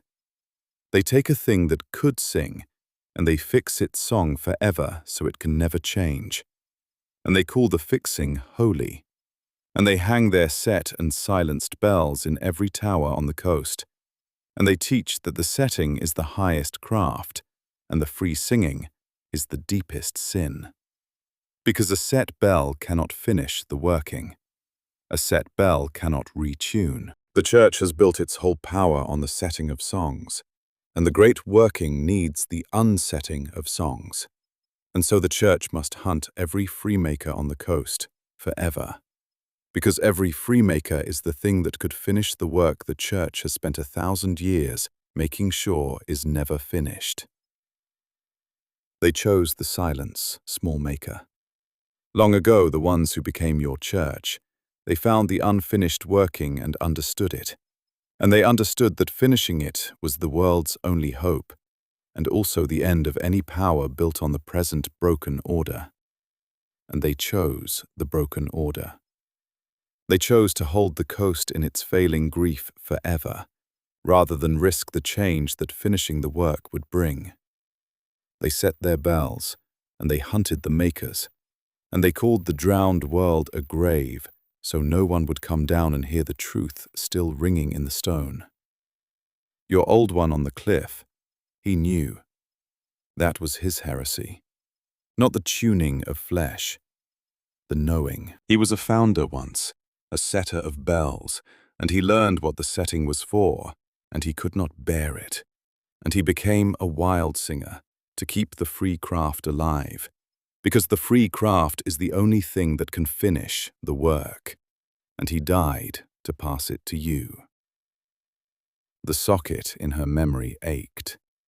She thought of Halden's last words, "There's salt beneath everything, girl." Under the church, under the drowned towns, under the whole tided coast. Salt and the old song, and the truth they buried. If you ever get somewhere quiet enough to listen, listen for it. It's been waiting a long time to be finished. He had known. He had known all of it, and he had begun to tell her, "That's the part I've never told you. One day I will, when you're ready." And the church had come up the cliff before he could, and he had locked the reason away in her throat, under the seal, along with whatever else he'd hidden there. The rest of what he owed her. The reason he'd died. She had climbed a whole drowned world to reach the truth. And here it was, given freely by a bound and ancient thing at the bottom of the dark. And it was worse and larger than any private grief. And now the thing in the deep said, and for the first time something entered its voice that was almost like feeling. Not warmth, but a kind of terrible, patient irony. Now we come to what you have broken, small maker, and why we are talking at all. My warden was part of the working. Wren went cold in a way that had nothing to do with the water. Not a guardian set upon the stair to keep out thieves, whatever the carvings told you. That is what it became, in the church's telling, in the reef folks' fear. A monster on a stair. But it was made by the old world, in the last days, as part of the great held song. It stood at the throat of the deep, and it sang. And its singing was not merely a wall, its singing was a held note, one of the great sustained notes of the unfinished working, a note the old makers left ringing to hold their song in place while they went to sing the next part, a note that is held for 1,000 years, keeping the whole vast unfinished working from unraveling any faster than it already does. The warden's death song and the working's holding note were the same song. To cross its territory, anything living had to be unmade, yes, but that was the side of it that faced you. The side that faced down, into the working, was a keystone. And you, small maker, brave and desperate and refusing the easy way, you found its fault, and you sang it apart along its own honest resolution. And you have unstopped the note. The stillness deepened. Wren felt it in the joining, in her emptied body, in the ache of the socket and the ache of the scar, the sense of something vast and long-held beginning, very slowly, to move. You have not destroyed the working. It is far too large for that. But you have removed one of its held notes, the keystone note, the one at the throat of the deep, and the working has begun, for the first time in 1,000 years, to resolve, to move, to sing the next part of itself at last, because the note that was holding it still is gone. This is not destruction, small maker.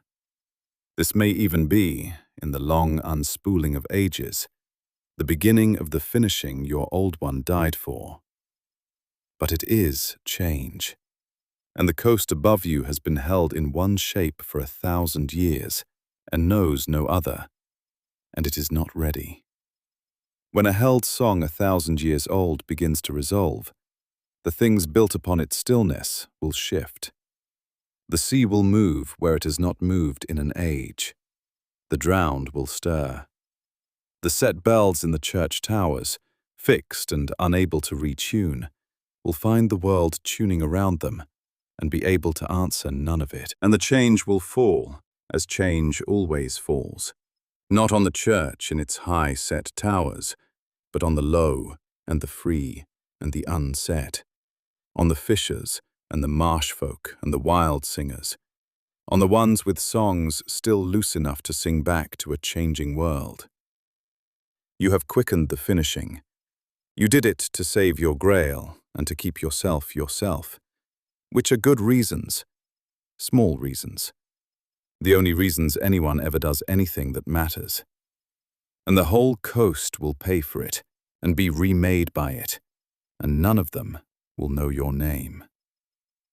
Wren hung in the stillness and received the whole weight of it, and it was too large to hold, and she held it anyway, because there was no one else to hold it, and because holding what was too large had become, somewhere in the long descent, the thing she did. You want to ask me for help, the thing in the deep said, reading her. You want to ask me to hold it back, to re-stop the note, to give the coast more time. I will not, and I cannot, and I would not if I could. I cannot, because the warden is unmade, and I am bound and cannot rise to make another. I will not, because I have been down here in the dark, holding the failing grief of a dead world for longer than you can conceive, small maker. And I am so tired of holding. And you have done the one thing that begins, at last, to unhold it. And I find that I am glad, in the cold way that is all the gladness I have left. And I would not, because the finishing is right. Your old one was right. The church is wrong to hold the world in its broken shape forever, out of fear of the change that would heal it. The finishing should happen. It is only that it will hurt, and that the hurt will fall on the innocent, and that you have set it moving before anyone is ready, and that no one asked you to carry that, and now you must. I will give you what I can give, which is not rescue. I will give you knowledge, which you have earned, and one thing more. The knowledge is this. The church cannot save the coast from what comes, because their bells are set and cannot retune, and only retuning can answer a resolving world. When the sea moves, and the drowned stir, and the old shapes shift, the high church in its towers will ring its fixed and holy bells, and the bells will answer nothing, because a set song cannot sing to a changing world. The saving, if there is saving, will fall to the makers, to the free and the unset. To the wild singers, the church has spent 1,000 years hunting nearly to nothing. To the ones who can still listen to a changing thing and sing back to it what it needs. There are not many of you left. Your old one was one. You are one. You will have to find the others and teach the craft and keep it alive and free. Not because it is your fault the change has come, though it is, but because you are one of the very few things standing between the coast and a change with no one left to shape it. That is the burden. You climbed down here to escape the church and to avenge an old man and to see the sky again. And you will climb out carrying the fate of a coastline. And it is not fair, and it is yours. And the one thing more, the thing in the deep said, is that you have earned your voice. And I will not take back what you have opened, but I will not open it further either. That is your work, and dangerous, and not for here. What I will do is this. You reached, through your grail, all the way down to my warden's fault, into ranges no living tuner has touched in an age. You did not merely borrow that reach. You are joined to him now, past any parting. I can feel it. The soul tie, the old forbidden thing, set permanent in the two of you. Because of it, you hear as no living maker hears.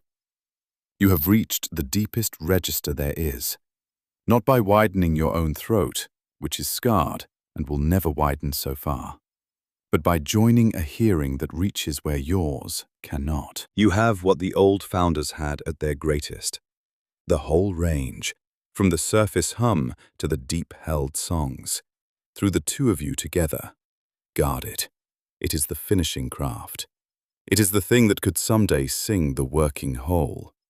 It is also the thing the church will kill you and everyone you love to prevent when they learn it walks the coast again. And they will learn. The one who came up your cliff, the one who took your old one, he does not know you survived. Yet. He will. The stillness began, very slightly, to ease. Wren felt the hole deep, drawing its held breath toward release. Felt the thing in the deep turning its vast attention back toward the working, and the long resolving it would now, at last, get to feel begin. Go up, small maker. The stair is open. I opened it, or you did. It comes to the same. Take your grail, whom you have kept, and who has kept you, and climb into the grey light your church has told everyone is forbidden, and see the truth for yourself, that the drowned world was never a grave, and never damned, and only unfinished. And now, because of you, beginning at last, to finish. I would tell you to be careful, but you have not been careful once since you fell, and it has served you. I would tell you that you are the coast's only hope, but that is too large and too cruel to lay on a girl who wanted only to see the sky. So I will tell you the true thing, the small thing, the thing your old one would tell you if he were here, wherever he is, and I do not know where he is before you ask. I know he was taken, and I know his body did not come down to me. And beyond that, his fate is above, not below, and yours to find. The true thing is this. You refused the note. At the very end, with everything to gain and your own life to lose, you refused the strength that needs no one, and chose the strength that is shared. And it cost you your body's last salt, and nearly your life. And it won you a slower, harder, wholer victory. And you climbed out of my dark as yourself, remembering the old man you love, joined to the person you saved. That is the finishing craft too, small maker. Not the reaching of the register, the refusing of the wolf. Remember it when the burden is heavy, and the note whispers that it would all be so much easier alone and afraid of nothing. It would be easier. It would also be the end of you, and the end of everything you climbed out to keep. You have already proven you can refuse it. Prove it again, every day, forever. And you may yet finish what the old world began. Now go. And when you find the one who took your old one, and you will, remember that he has a set bell for a soul, fixed and holy, and unable to sing to anything it did not already believe, and that you have the whole range, and that this is why you will win in the end, though it will cost you as everything costs you. Go up. And the stillness broke. The held breath of the whole deep released, gently, and the black water moved again, and the thing in the deep withdrew its vast attention back down into the bound dark where it waited, tired and ancient, and for the first time in 1,000 years, feeling its long-held song begin to resolve beneath it. And Wren, hanging emptied and marked and joined at the foot of the open stair, felt the weight settle onto her fully, the truth, the burden, the fate of a coast, and felt underneath it, holding it up, the low, warm, permanent thread of barnacle in her, broken and breathing and hers. And she found that she could bear it, because she did not have to bear it alone. She was not going to sink. She had come too far to sink. She reached inward, to the founder's tools and the loosed thread of her voice and the scarred, vast register the joining had given her. And she took stock, the way Halden had taught her, the way she always would. Her body was emptied, but not dead. Her leg had long since knit, a limp she barely felt now. Her voice was partway loosed and would stay so.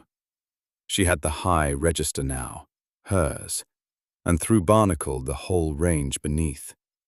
The held song of listening was in her, and the memory of the mother bell, and the truth of the old world, and the burden of the finishing. She had climbed the whole drowned world. She had refused the wolf. She had inherited her master's craft and, now, at last, is reason. The whole of it. The thing he died with half told, given back to her by the deep. She knew why he died. She did not know if he lived, or where his body had gone, or whether the church had taken his secret or only his life. That was above.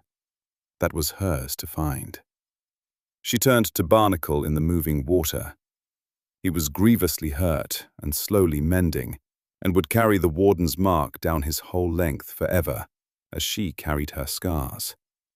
He pushed at her, faint but certain through the permanent joining, the shape of everything he'd heard, everything the deep had said, and under it, a warmth that had no fear left in it at all, only resolve, and a question that was really an answer.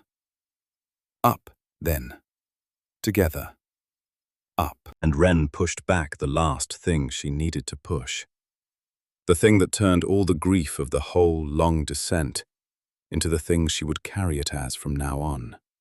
Not sorrow, not vengeance, not even hope exactly, but resolve, banked and hot, and hers. Up. Together. And then we find out what they did to him, and we find the others, and we keep the craft free, and we finish what he died for. All of it. Together. Up. She set her hand to Barnacle's warm, broken flank, and turned toward the rising stair, and began at last, after the whole drowned world, to climb toward the light. The climb up was nothing like the fall down. The fall had been an instant that held a life. The climb was long and slow and physical, a thing measured in steps and in breath. And Wren was glad of it, glad of every worn stone step under her bare feet, glad of the burn in her emptied body, glad of the plain, honest labor of putting one foot above the other. Because after the vastness of the thing in the deep and the weight it had laid on her, she needed the smallness of a stair, the ordinariness of climbing, the human scale of a girl and a hurt grail, making their slow way up out of the dark toward a smudge of grey that grew, step by step, into something more. Barnacle could not climb as she climbed, but the stair, she found, had a channel cut alongside it. The old world had thought of everything, or of grails at least, and where the stair spiraled up the shaft, a flooded channel spiraled with it, so that Barnacle could half swim, half haul himself up through the water at her side. Slow and pained, and unwilling to be more than an arm's length from her, the joining between them a taut, warm thread that neither of them let stretch. They went up together. They rested often on the broad, worn steps, and Wren wicked what corruption she could from Barnacle's long wound, a little at a time. And Barnacle brought her the last few blind fish from the flooded channel, and between them they climbed, and the grey grew. And as they climbed, she tested herself. She did it carefully on the resting steps, because the thing in the deep had said her voice was hers now, and dangerous, and not for down here. But she could not help it. She had been silent for the whole descent, sealed and humming, and now the seal was partway loosed, and she had to know what she had. So on a resting step, high in the shaft, with the grey almost close enough to be called light, she opened her partway loosed throat, and she sang. It was not much, a thread of high-register song, ragged where the seal still gripped, painful where the founder's needle had opened her, but it was open song, carrying song, the thing the seal had forbidden her the whole long descent, and it came out of her into the shaft and rang off the old, worn stone, and she heard it, her own voice, loosed, for the first time since the cliff. And the sound of it undid her a little, because the last open song she'd heard from her own throat had been the one Halden sealed, and the last open song she'd heard at all had been his, loud in the dark so she could get away. She sang a small, honest working to test it. She found a fault in the stone of the resting step, an old crack the water had been working at, and she sang it apart the maker's way, the held song of listening, finding the stone's true undoing. And the stone came away clean and easy, no over-temper, no wolf, just craft, honest and loosed, and hers. And then, greatly daring, she reached, through Barnacle, through the permanent joining, down past her scarred high register, into the deep ranges only he could hear. And she felt it there, the whole range, the finishing craft the deep had named, hers now through the two of them. A girl's scarred voice joined to a grail's deep hearing, making, together, something no living tuner had been in an age. She did not sing anything from the deep range. She only touched it, and felt it there, and drew back, because it was too much for a resting step, and she knew it. But she had it. She was a maker with the whole range, loosed and joined and scarred and free. And she had climbed out of the dark as herself, and she let the knowledge of it settle into her alongside the burden, so that the two balanced, the terrible weight of what she'd quickened and the real strength of what she'd become. And behind the loosed voice, deep in her throat under the partway broken seal, she felt the other thing stir. The heavy, hidden thing Halden had locked away along with her silence. The rest of what he owed her. The thing the deep had refused to name. The partial unsealing had loosed her voice, but not that. That lay deeper, behind more of the seal than the founder's needle had opened, and she could feel it there now, closer than before, a locked weight waiting behind her loosed song. When you're grown and ready, and someone teaches you to open your own throat. She was not ready yet. She had loosed her voice the fast, terrible way to face the warden, but the full unsealing, the reaching of the last hidden thing, was still ahead of her, still dangerous, still work for the world above. But it was there. It was hers to reach, someday. One more thing waiting at the top of a stair. She stopped singing. The thread of her voice died away into the shaft, and Barnacle pushed at her a warmth of pride and wonder. You sing. I heard you sing. That is your voice. That is the first time I have heard your voice. And Wren realized he was right. He had known her the whole descent only as a silent thing, a hummer, a sender of impressions, and this was the first time he had ever heard her open voice, the first sound she had ever made that he could hear the way anyone heard. And the wonder in him was so simple and so total that she laughed her silent laugh again and pressed her forehead to his wet head, and they rested a while longer, high in the shaft, in the grey, growing light. The girl who had her voice back, and the Grail, who had never heard it until now. Then they climbed the last of it, and the grey became light, and the light became a mouth of stone open to the sky, and they came up out of the undertide into the world. It was dawn, and it was grey, and it was the most beautiful thing Wren had ever seen. The stair gave out into a sea cave, a great mouth of chalk open to the shore, and beyond the mouth was the moor, the cold grey sea, moving, breathing, loud. The first loud thing she'd heard in an age that was not a working or a horror, just the honest roar of surf on shingle.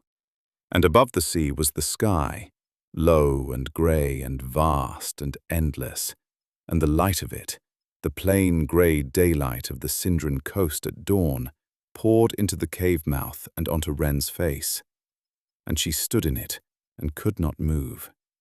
She had thought she might weep coming up. She did not weep. She stood in the grey light with the sea roaring and the sky enormous overhead, and she breathed and breathed, and felt the light on her skin, and the wind off the moor in her salt, stiff hair. And she was aware, distantly, of tears on her face. But they were not weeping tears. They were just her body's honest answer to the light. The way the fish had wept brine when she wicked it, her own salt coming to the surface to meet the sky.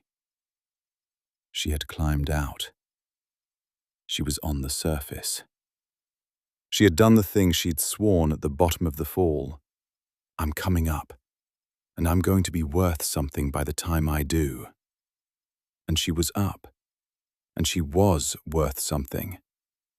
And the grey light of the world above poured over her and told her it was real. Barnacle hauled himself up out of the flooded stair, into the cave mouth beside her, into the light, and Wren watched a sea beast see the sky for the first time in longer than she'd been in the dark. Watched him go still, his blunt head raised, his dark eyes finding the grey light and the moving sea beyond, and felt through the joining the enormous, uncomplicated joy of it. The reef child seeing water again, open water, sea water, home water. The cold, hollow ache in him easing, not because it was healed, but because here, at last, was the sea. The world's whole sea. And beyond it somewhere, the reefs he'd been swept from. He pushed at her a joy so large it had no shape, and dragged himself to the cave mouth, and put his head out into the wind off the moor, and made a sound she had never heard from him. Not the keening, not the sending. An open sound. A grail's true voice. A long, low, belling call that rolled out over the surf toward the grey sea and the distant, unseen reefs. The first time in the whole long dark he had ever called out loud to his own kind, the way she had just, on the stair, sung out loud for the first time to hers.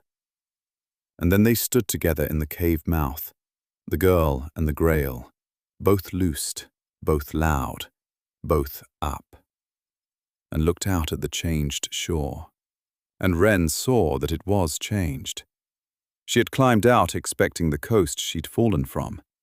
She found a coast already answering the things she'd done. The tide was wrong. That was the first thing she saw. Standing in the cave mouth with the surf roaring, the tide was out, far out, further than she had ever seen it on any shore of the Sindran coast. The grey sea drawn back from the shingle across flats of wet sand and drowned rock that no living fisher had ever walked, as though the moor itself had taken a long breath in and not yet let it out. And on the exposed flats, in the grey dawn, lay things the sea had never given up before. Dark shapes of old, drowned wood, the ribs of ships 100 years lost, and further out, at the very edge of the drawn-back water, the broken tops of stone. Towers, she understood with a lurch. The drowned tops of towers. The highest roofs of some sunken town the sea had hidden for 1,000 years, standing up now into the grey air for the first time since the old world drowned. Because the sea had drawn back. Because the working had begun to resolve. Because she had unstopped the note. When a held song 1,000 years old begins to resolve, the things built upon its stillness will shift. The sea will move where it has not moved in an age. The thing in the deep had told her, and here it was, already, the very first morning, the sea moving where it had not moved in an age, drawing back off the coast, uncovering the drowned world it had hidden, beginning the long resolving that would remake the whole shore. She had thought the change might take years, generations, the slow unspooling the deep had spoken of. And it would take years, generations.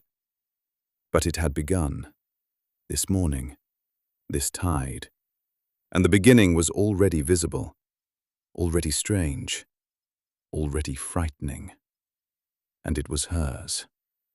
She stood in the cave mouth and looked at the drawn-back sea, and the drowned towers standing into the grey air, and understood the burden not as an idea now, but as a thing she could see with her eyes.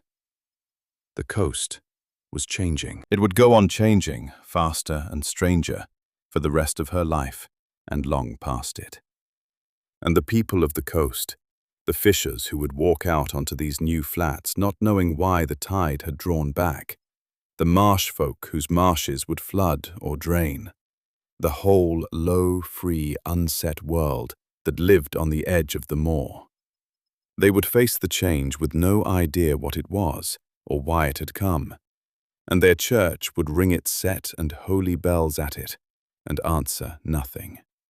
And the only ones who could truly answer, the makers, the wild singers, were hunted nearly to nothing. And she was one of the very few, and this was her doing. She did not look away from it. She had learned, in the dark, not to look away from what was too large. She looked at the changed shore and let it be as large as it was, and let it settle onto her fully, and found, as she had found at the foot of the stair, with the low, warm thread of barnacle holding her up, that she could bear it. Not lightly, but she could bear it. And then, along the top of the chalk cliffs above the drawn-back sea, small and distant in the grey dawn, she saw the lanterns. They were far off, a mile or more along the cliff top, a thin line of them moving in the grey light where the cliff road ran, and even at that distance, even after everything, her whole body went cold and still at the sight. Because she knew that line of lights. She had seen it once before, coming up her own cliff in the dark with merry bells. A patrol. A line of lanterns on the cliff road at dawn, moving with the slow, unhurried certainty of men who did their office. Sextons, out on the changed coast. And she understood with another cold lurch why they were out. Because the tide had drawn back. Because the drowned towers stood into the air. Because the coast had begun to change in the night, and the church had felt it. The way a spider feels its web plucked, and had sent its listeners out along the cliffs to find the cause, to find the crack in their silence, to find whatever had begun to unstop the working they had spent 1,000 years keeping still. To find her. Though they did not know it was her, did not know she existed, did not know that the girl who'd gone off the chalk scar in the night had lived and climbed the whole drowned world and unmade the keystone of their buried lie. They would find out. The one who came up your cliff, he will learn you survived, and they will learn the finishing craft walks the coast again, and they will kill you and everyone you love to prevent it. Not yet. But the line of lanterns on the cliff was the beginning of that too. The church already out, already hunting, already feeling the change she'd made and coming to find its source. And she was standing in a cave mouth on the open shore in the grey dawn where any listener on that cliff might, if the wind turned, hear a loosed voice or a grail's belling call. She dropped low, out of the cave mouth's grey light, and pulled Barnacle back with her into the shadow of the chalk, and the two of them watched the line of lanterns move along the distant cliff, and Wren felt the whole shape of the world above settle into place around her, the way the truth had settled at the foot of the stair. This was the coast now. This was what she'd climbed out into, a changing shore, and a hunting church, and a distant reckoning with the man who'd taken Halden, and the burden of a finishing no one had asked her to carry, and the low, warm thread of the one person who'd keep her herself through all of it. The dark had been simpler. The dark had only tried to kill her. The world above would try to do worse, to unmake her the way the note unmade her, from the inside, by making her hunted and alone and afraid until she reached for the wolf just to stop being afraid. She would not. She had proven she would not. She would prove it again, every day, forever, exactly as the deep had said. The line of lanterns passed along the cliff and dwindled and was gone, off to search some other stretch of the changed shore, not knowing what they searched for was crouched in a sea cave a mile below them, with the whole truth of their lie in her scarred and loosed throat.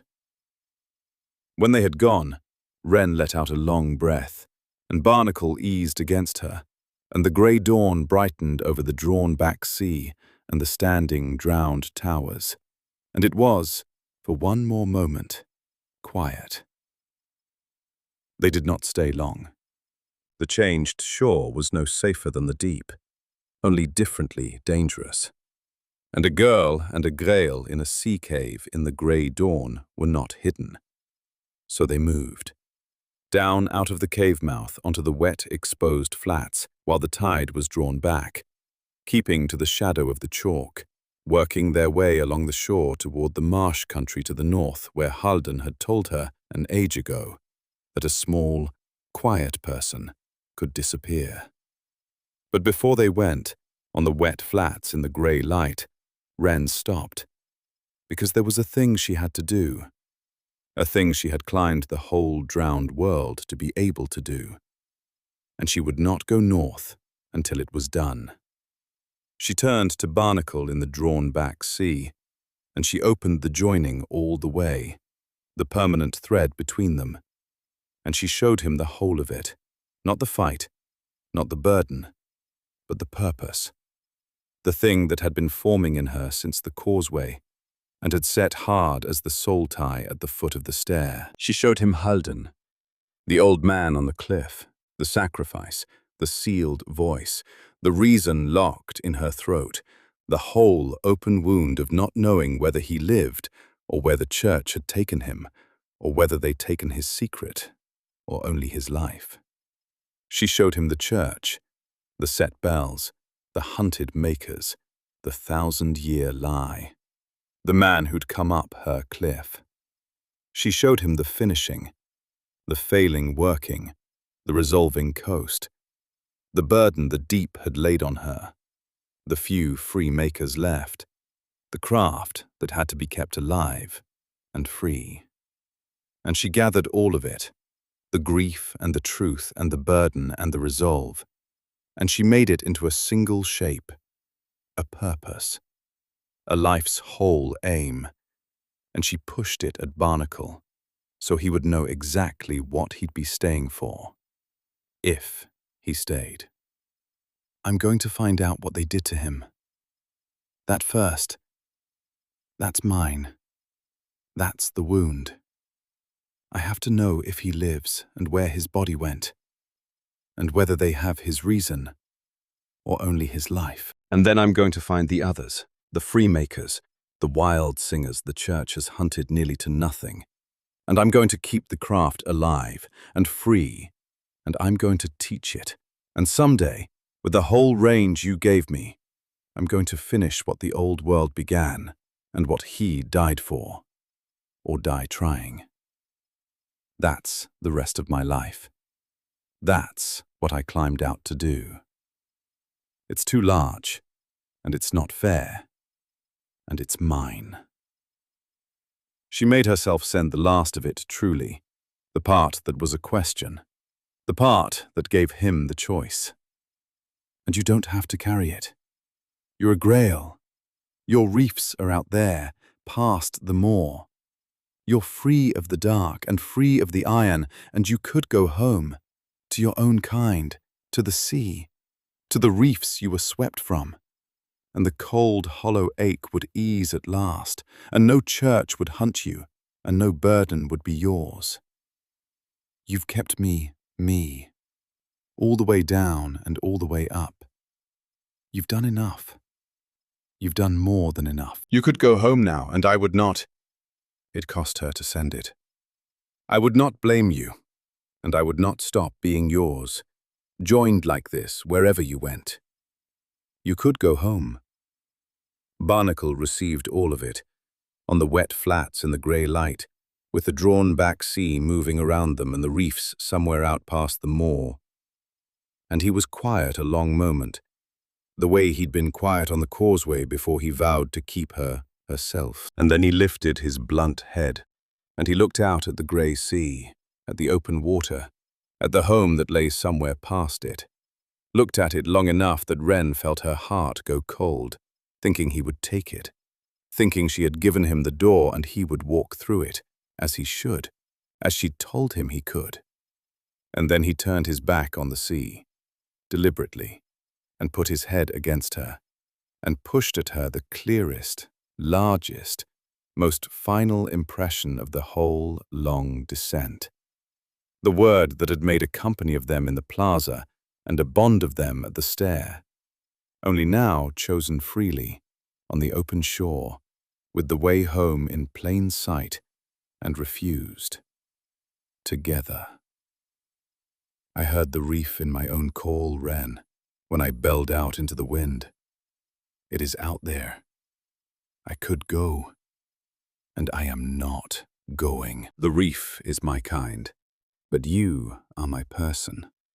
And the reef swept me away, and you kept me, and the dark would have had me, and you freed me. And I am joined to you past any parting, and I do not want it undone. Your wound is my wound now. Your church is my church to hunt. Your finishing is my finishing. I am not staying because you need me to keep you, though you do, and I will.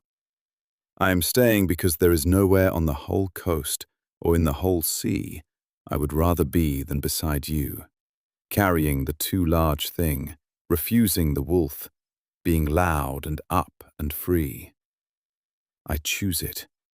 I choose the exile from the reef and the burden and you. Together. All of it together. And Wren, who had not wept coming up out of the dark, who had not wept at the grey light or the open sky, wept now, silently, the old way, her whole body shaking with it, not from grief this time, but from the sheer, unbearable gift of it.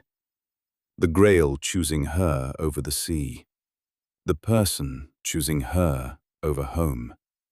And she got her arms around his neck as far as they'd go, exactly as she had in the plaza when she named him, and pressed her face into his wet fur and shook, and pushed back at him the only thing large enough to answer it, which was everything.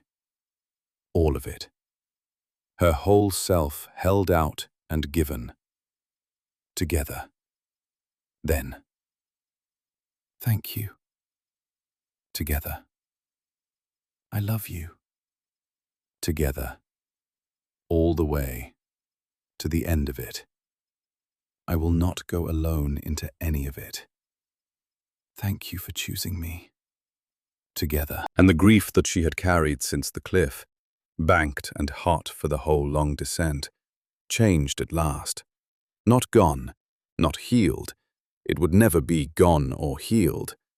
But changed, forged, turned from the stone it had been into something she could carry and use, into resolve, into purpose, into the fuel of a life's whole aim, the way an over-tempered working sets permanent into the thing it marks.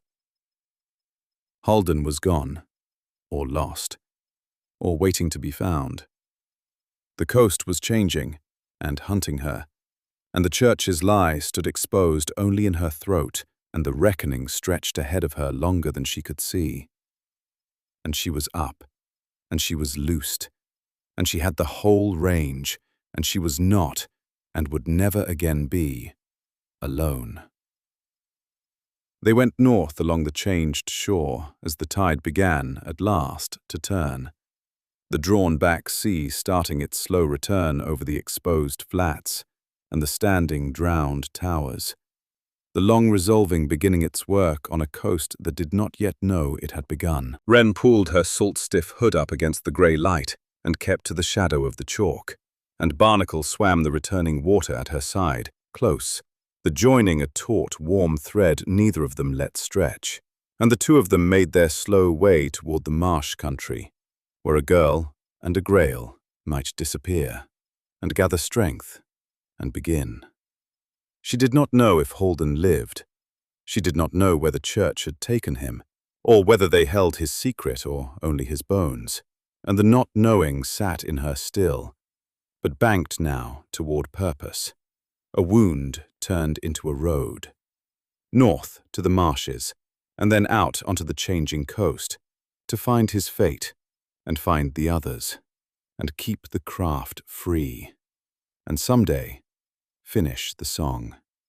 She did not know how long it would take, or whether she would live to see it, or how much the reckoning with the man who'd come up her cliff would cost her before the end. She knew only the true things, the small things, the things the deep had told her to hold onto when the burden grew heavy, that she had refused the wolf and won as herself, and that she carried the whole of her master's craft and his reason both, and that she was not alone.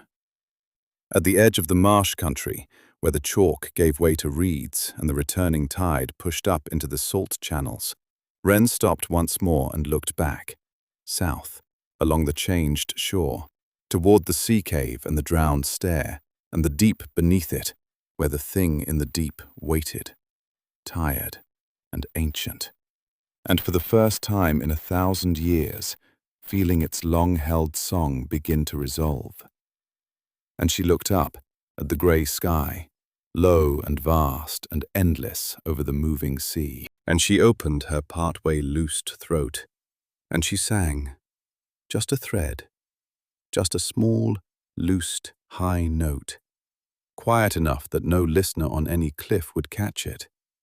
The first open song she had ever chosen to sing for no reason, but that she could, that she was up, that she was free, that she was herself.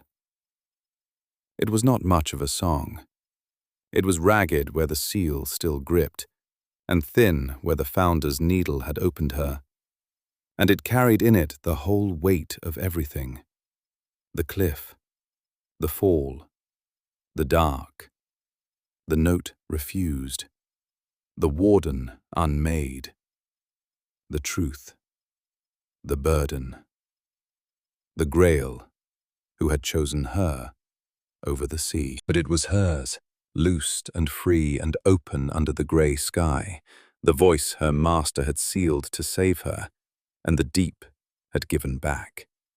And Barnacle heard it, and lifted his head, and belled out low beside her over the returning tide, his true voice answering her true voice, the two of them, loud and up and free, on the edge of the changed world, singing back to a coast that had begun, because of them, to change. Then Wren let the note die, and pulled her hood close, and turned north into the reeds with the Grail at her side, toward the marsh country and the long work waiting beyond it. And the two of them went on together into the grey morning of the changed shore, and did not look back again.